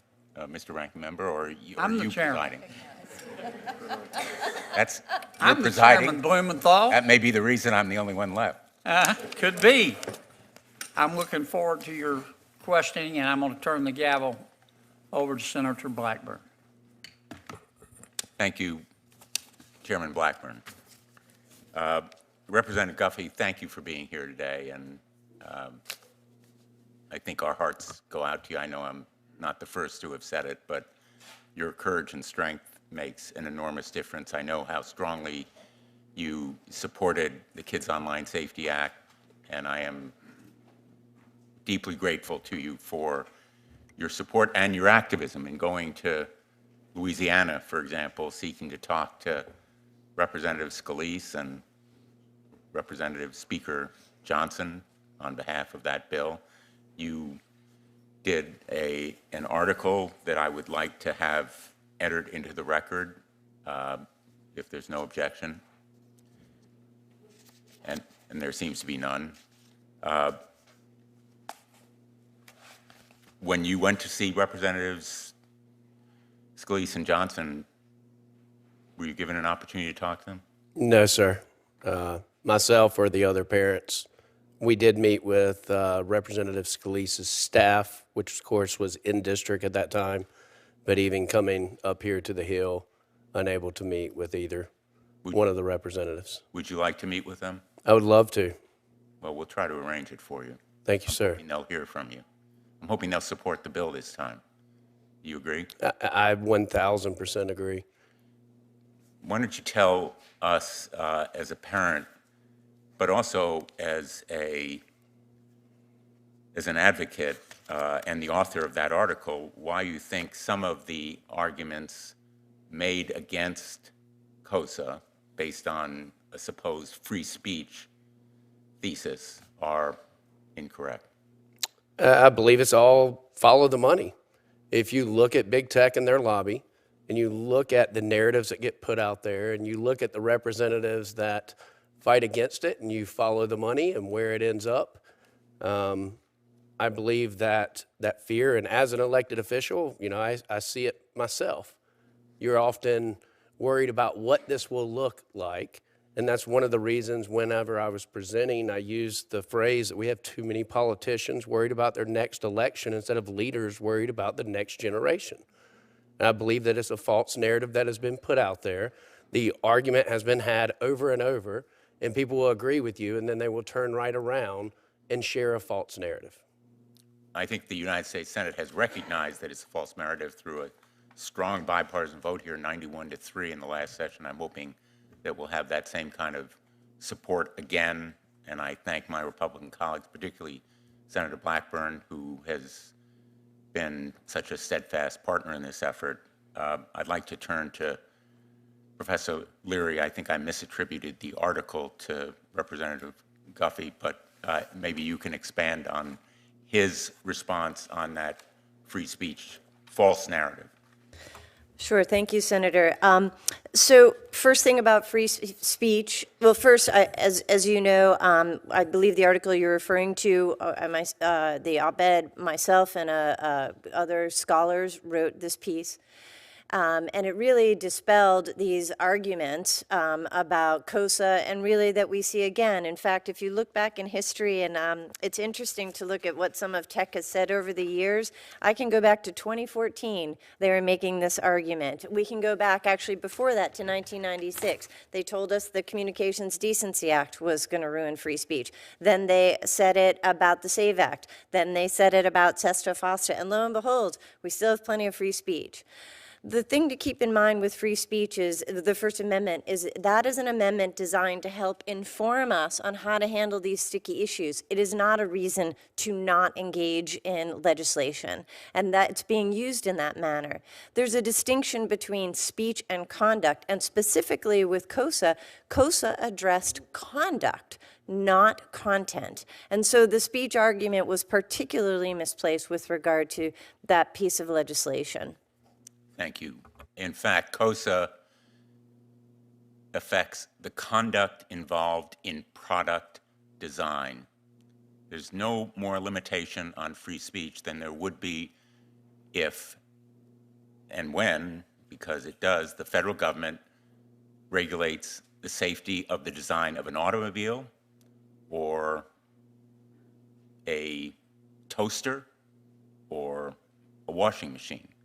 If they explode, there is liability for it. It's not free speech to design a defective and harmful product. It's conduct. And there is no censorship, no blocking of content in COSA. Thank you all for your testimony today. Thank you, Madam Chair. Thank you. And Professor Leary, I'm going to stay right with you for my question. I appreciated so much that op-ed that you had put together and the difference that you're making there, that it was not a free speech infringement. This is, as Senator Blumenthal said, product design, as you said, conduct. But we know the reason that Meta and Google and the groups lobbied, just millions of dollars spent lobbying against this, is because they have assigned a dollar value to each and every kid. And I think the dollar value is $270. And so our kids are the product. And it is so unseemly. To me, it is absolutely disgusting that they devalue the lives of young people in this manner. Mr. Pizzuro, I want to come to you. Senator Klobuchar and I have the National Human Trafficking Database Act, which would establish a database at DOJ's Office for Victims of Crimes and incentivizes states to collect and to enter and share their data. What we're trying to do is get a full picture of what is happening in each of the 50 states when it comes to human trafficking. And we have really had a tough time doing this and finding those people that are behind these human trafficking rings. I know your organization, Raven, Yes. has been supportive of the bill. Yes. I'd like for you to talk for just a minute about why having a national database is so vitally important to breaking this modern-day slavery apart. Well, the more data we have, the more we're able to understand and see and react to. And I think that's part of the challenge, is that as states, we're so fragmentized, so we're getting data from just certain areas. So the more data we're able to actually collect, the more likely we are able to put a comprehensive plan and understand how to go after, certain trafficking. And I want you to touch for just a moment on the use of AI-generated CSAM, because what we hear from law enforcement is they're having to sift through so many images to figure out what is AI-generated and what is actual. And that's a challenge. So right now, you can't, detective investigating something, I can't tell the difference between what a real image is and what is not a real image. So technology exists now. I can make those images whoever I want. I can make a child from an adult, and the challenge really becomes is now I could take your images off the ClearNet, off of social media, off of open profiles, and then turn that person into a child, or better yet, have sexually explicit images. The challenge is going to be we can't see it unless we have the software capabilities in order to actually do that, which again we don't have. I appreciate that, and Senators Coons, Klobuchar, Tillis, and I introduced the No Fakes Act to deal with AI-generated voice and visual likeness of individuals, and we think that this will play an important role in a remedy for AI-generated CSAM. Representative Guffey, I'd love to get your thoughts on that. On the No Fakes Act, I personally love it. I've actually resubmitted the use of a bill very similar within the state. But I love the idea of using the name, image, and likeness. I think that is a very easy thing to hit. And as we talk about using AI-generated pornography, one of the problems that we have is stating that this is not a real person, therefore is it really a crime?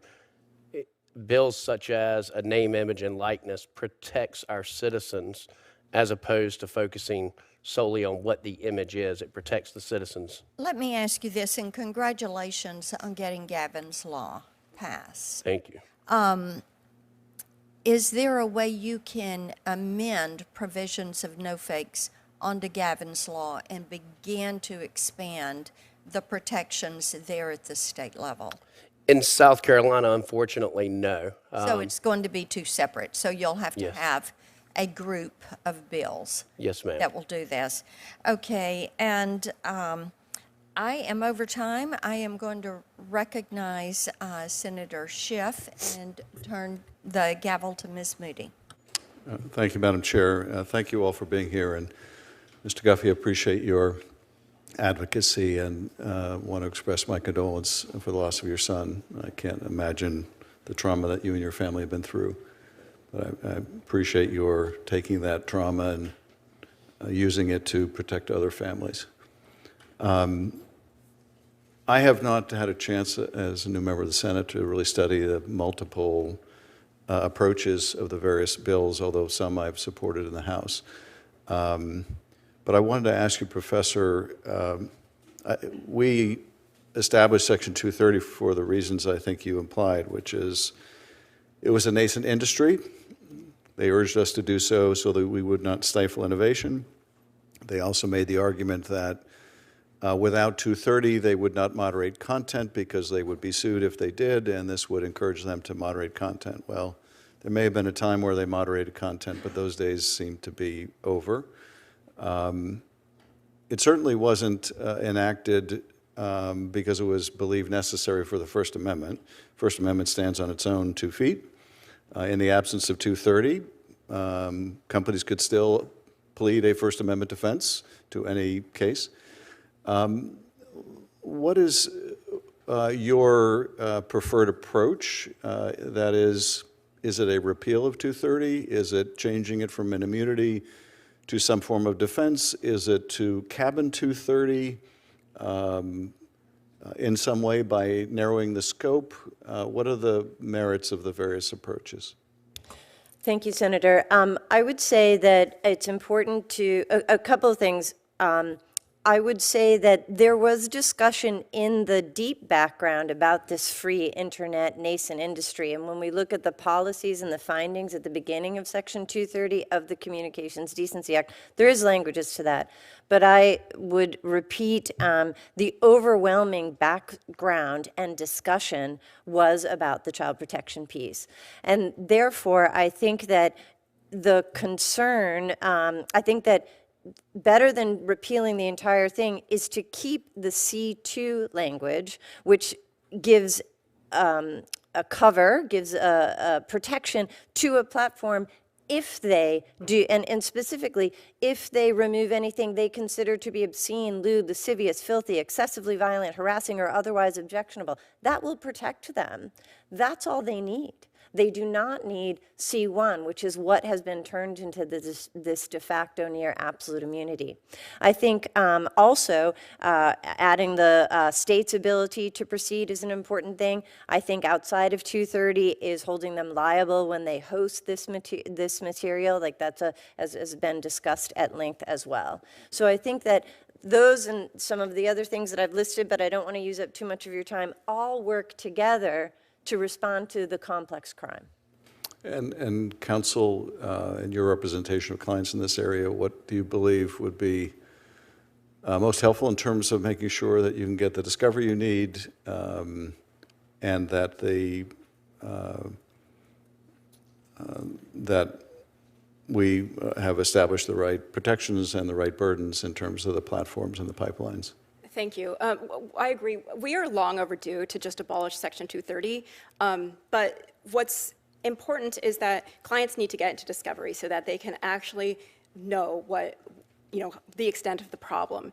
And the only way we can do that is if the standard is reasonable for parents to plead. If we have to show that the company knew about that picture or that exact victim, that exact perpetrator, there's no way a client's going to be able to overcome a motion to dismiss and get into discovery. So we need to actually have standards like negligence, which the law already affords in almost all causes of action.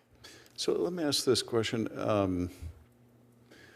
I don't think there's any doubt that if the companies devoted their technological capability to trying to solve this problem, that they could make enormous gains. They wouldn't be able to eliminate the problem altogether, but nonetheless, they could prove very effective. What would you propose the new standard be then? That is, if it's not going to be possible to completely do away with this, the standard can't be perfection. How would you define the standard of care that you would expect the industry to follow, given that it hasn't had to follow any standard with the protections of 230? And if you could just quickly answer that. Sure. Well, these are products, so strict liability should apply here.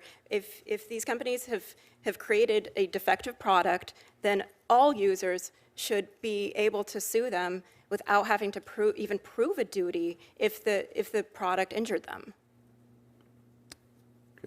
Thank you. Thank you, Senator. Appreciate you being here today. I have been so impressed with this committee. I'm a senator all of 4 weeks, so get ready. I bring to it with an array of passions I have acquired, not just as an attorney general, but as a mother of a teenager right now. And I'm so impressed with the topics that we have focused on, and specifically this one. It was shocking to me that the Senate was able to move forward pretty unanimously on some protections for children, and they ran right into the House that did not go along with some of those things. And I'm hoping that we can change that. As Attorney General, obviously, I fought in court against many of the platforms. I investigated platforms for harms to children. I am the mother dealing with this now. In fact, I tell people all the time, it is really hard to be one of the first generations of parents trying to parent children, and we don't understand what we're doing because we don't understand the technology to the degree they do. In fact, when I'm going through some of the controls, I often have to ask my kid what that means, which seems to defeat the purpose. But here we are. And while I can break down what we're addressing today by privacy concerns of children, certainly, harm to children, whether that is mental affects, addiction, or materials that they never would have been exposed to in the past, but they now have ready access to. One of the things I want to talk about quickly is the access to our children by predators and bad actors. I think this is this third lane that we read about repeatedly in the paper every single day. In my state, from doctors to predators to you name it, they are getting access to our children, and parents in the past could lock our children's bedroom doors and know they were safe at night, but that is not the reality anymore. In fact, in my own child's school, there were 5 teenage boys. A woman was arrested for posing as one and luring them and molesting them online, I think using Snapchat and TikTok. And of course, when you engage with the platforms, they will often deny that this is happening. But it is happening. And the best people that can represent that are the parents, where it's happening to their children in their homes while they thought they were safe. And so I really commend you as a fellow parent, Mr. Guffey, for taking your pain, channeling that into just frustration and anger, because that is what is going to get the attention of lawmakers. I mean, we've tried to get the attention of the platforms. We've talked a lot about what needs to be done to force some restrictions and them acting on their own. But we need to talk about what needs to be done through laws. And what I'm specifically concerned about, and I would open this up to whoever wants to answer this question, what is the thing that we can do as lawmakers right now to stop predators from getting access to our children? I'll go ahead. Let me start down there and then we'll come to I want to use this as an example because the comment was made that we essentially have different laws for the outside world than we do from the inside world. If I had a storage facility and I stored only guns in there, and you as Attorney General, and someone was breaking the law, and I said, okay, well, the majority are law-abiding citizens, but we also have terrorists, and we're going to store guns for criminals. And if I told you that you had to have the digital ID to get into that locker, you'd think that's ludicrous. But that's exactly the way that we treat CSAM. I mean, to me, I believe that if you're housing CSAM, you should be held responsible. But nothing is going to change until we open up civil liability. These are the world's richest companies since the inception of man, and yet they are immune. And I'd say that if you have designed a product where you are exposing children to predators and you can't stop that from happening, then it's a defective product. And all a parent or a victim should have to do to be able to sue you is just to show that you know about the problem and the extent of it. And in your experience, and I understand that this has happened, when parents have demanded and shown that this harmful material is online and demanded that they take it down, they've now told them about it, they know about it, and there have been refusals to take it down. Absolutely. And those cases get thrown out of court because the online platform says, well, I didn't know about that specific incident. You know, of course they're not going to know about that specific incident, or they're going to say, I didn't intend to harm that exact child. And Mr. Pizzuro, I know you have law enforcement experience, and I'm grateful for that. Thank you. My husband is career law enforcement.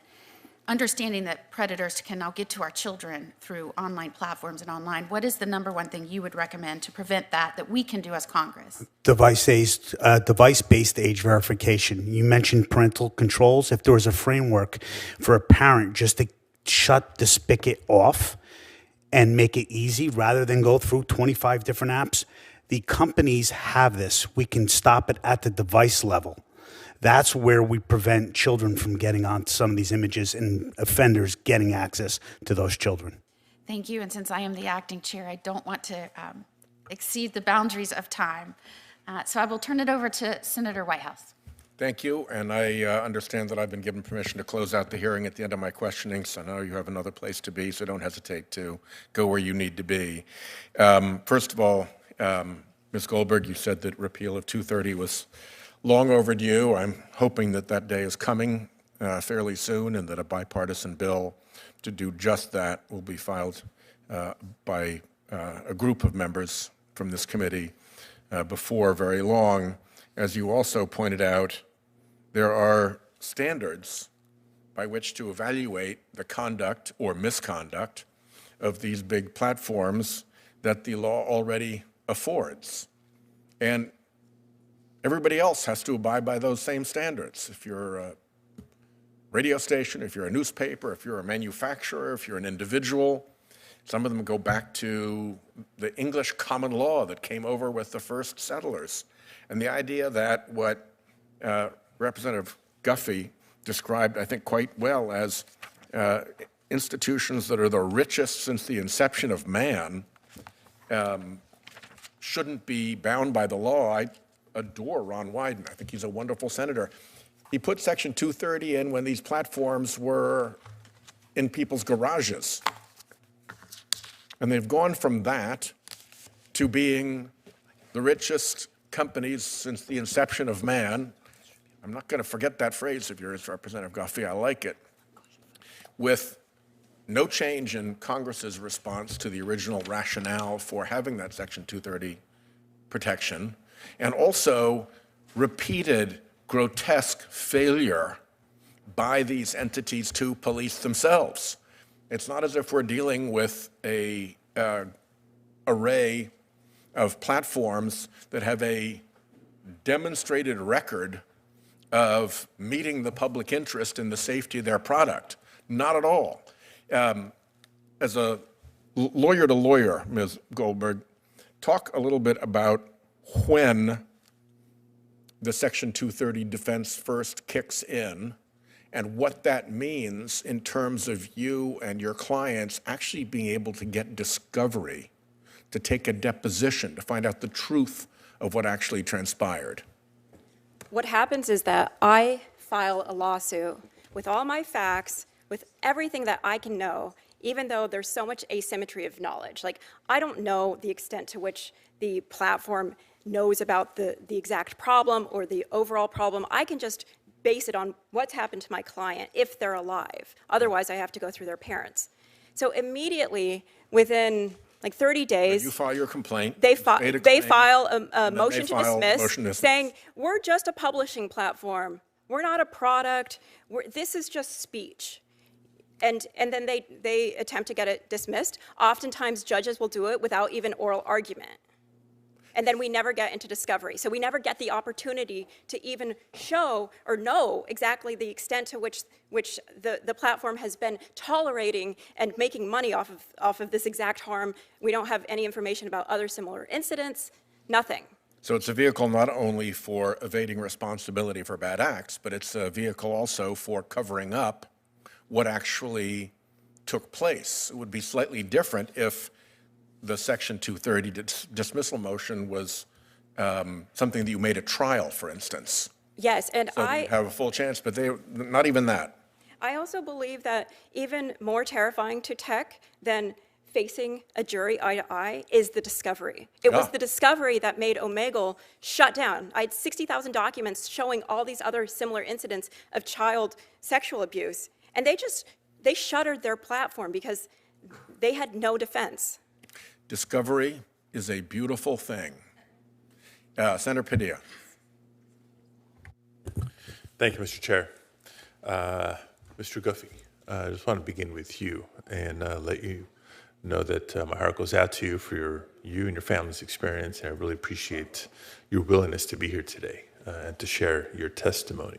Thank you. I want to draw my colleagues' attention to the threat presented to minors by a relatively new consumer product, character-based AI chatbot apps.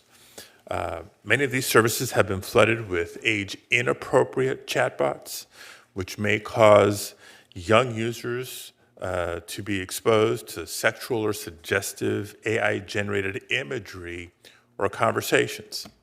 As a father of 3 school-aged children, this is personal. Further conversations with these chatbots can end tragically, as we've heard reports. Since 2023, at least 2 individuals have died by suicide following extensive conversations with AI chatbots. So the threat, colleagues, the risk is real. Mr. Guffey, how would you recommend that this committee begin to think about or think through the risk posed by this emerging consumer product category? Whenever it comes to AI, I would have to lean more on some of the other panelists up here on their expertise when addressing chatbots. Chatbots is something new that I have just started really looking into, but on the legal side, I'm not an attorney. So I'm an angry parent that tries to throw it against the wall, whereas the attorneys are the ones who have to say, this is what will hold up in court, this is what will not. Well, we tend to figure out the legalese, but I do think you have the most important voice here, given your experience. I mean, the chatbot piece is just the next iteration of this technology. We know what technology was when you and I were much younger. Everything. But what children have to contend with today, we can only imagine what's coming. Well, and that's the exact problem. It's not just the problem, that's the problem of today, but it's as tech is evolving, our laws don't move fast enough to keep up with.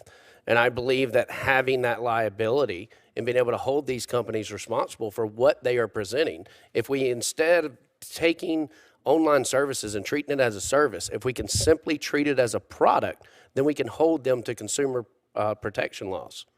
Senator, if I may, I think we should think about the international context in which this is playing out, because the recent AI summit in Paris was called the AI Security Summit rather than the AI Safety Summit, which had taken place in the UK and I believe in Korea. And there's been a shift away from the prevailing thought that we must make these products safe. And instead, and particularly this administration, is urging the vast and quick expansion of these tools. And I think you have a role, and your colleagues have a role, to bring that focus back. And I dearly hope you do. Ms. Goldberg, you seem anxious. I do. One of my close friends, Matthew Bergman, is actually litigating a case against Character AI where the bot encouraged addictive behavior and ultimately led the child to die by suicide. And I think what we'll find is that there's a possibility that courts will perceive this speech as the corporation's own speech, and that in that case, Character AI is owned by Google, and that it won't overcome a Section 230 challenge. Okay, very good point, actually. So what I would do, just in the interest of time, is invite all of you to respond to the same question after the hearing as part of our questions for the record, because I do want to get to at least one more topic, and I understand Senator Graham is on his way back as well. Last Congress, we had a hearing very similar to this, but instead of you five sitting in front of us testifying, it was actually the CEOs of the 5 largest social media companies testifying to the committee.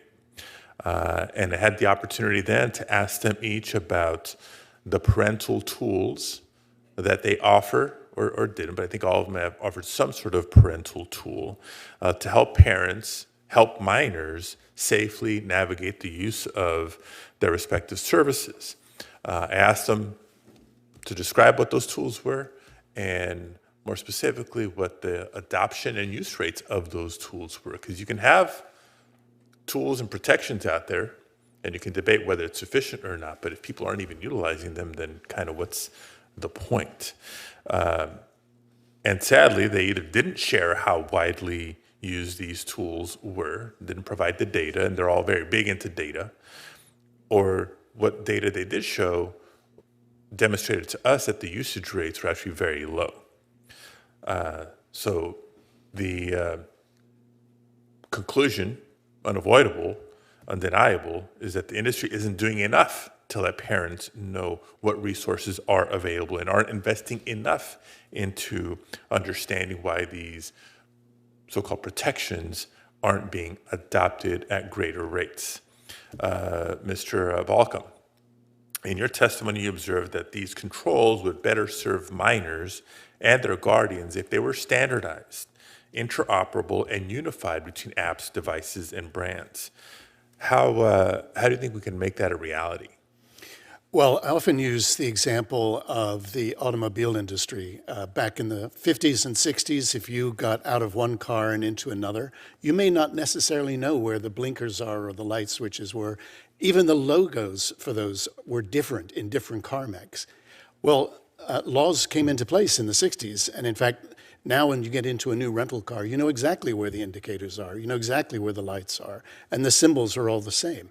Well, I'd like to see the industry come together, ideally voluntarily, but if not, perhaps with some coercion, to standardize the ways in which parental controls and online safety tools, which, by the way, are the ones that teens and young people use to stay private, to report, and to block, oftentimes without even their parents' knowledge. But in other words, let's have a standardized way of keeping our kids safe, and that teens can keep themselves safe, that is not as confusing as we got at the moment. Yeah, industry standards. It's not a new concept, and it tends to happen one of two ways. It either gets imposed by some level of government, and then industry comes away kicking and screaming, or they can actually live up to their responsibility and come together as an industry and put forward a model that is transparent and that either works or at least we can measure and hold them accountable when and where it doesn't. I know it's been a long morning for all of you. Very, very much appreciate your participation in today's hearing and the work that you do and the perspectives that you've offered. Senator Graham is not coming after all, and so it falls upon me to not just thank all of our witnesses, but remind folks that the hearing record will remain open for 1 week for statements to be submitted into the record. Questions for the record may be submitted by senators by 5 p.m. on Wednesday, February 26th.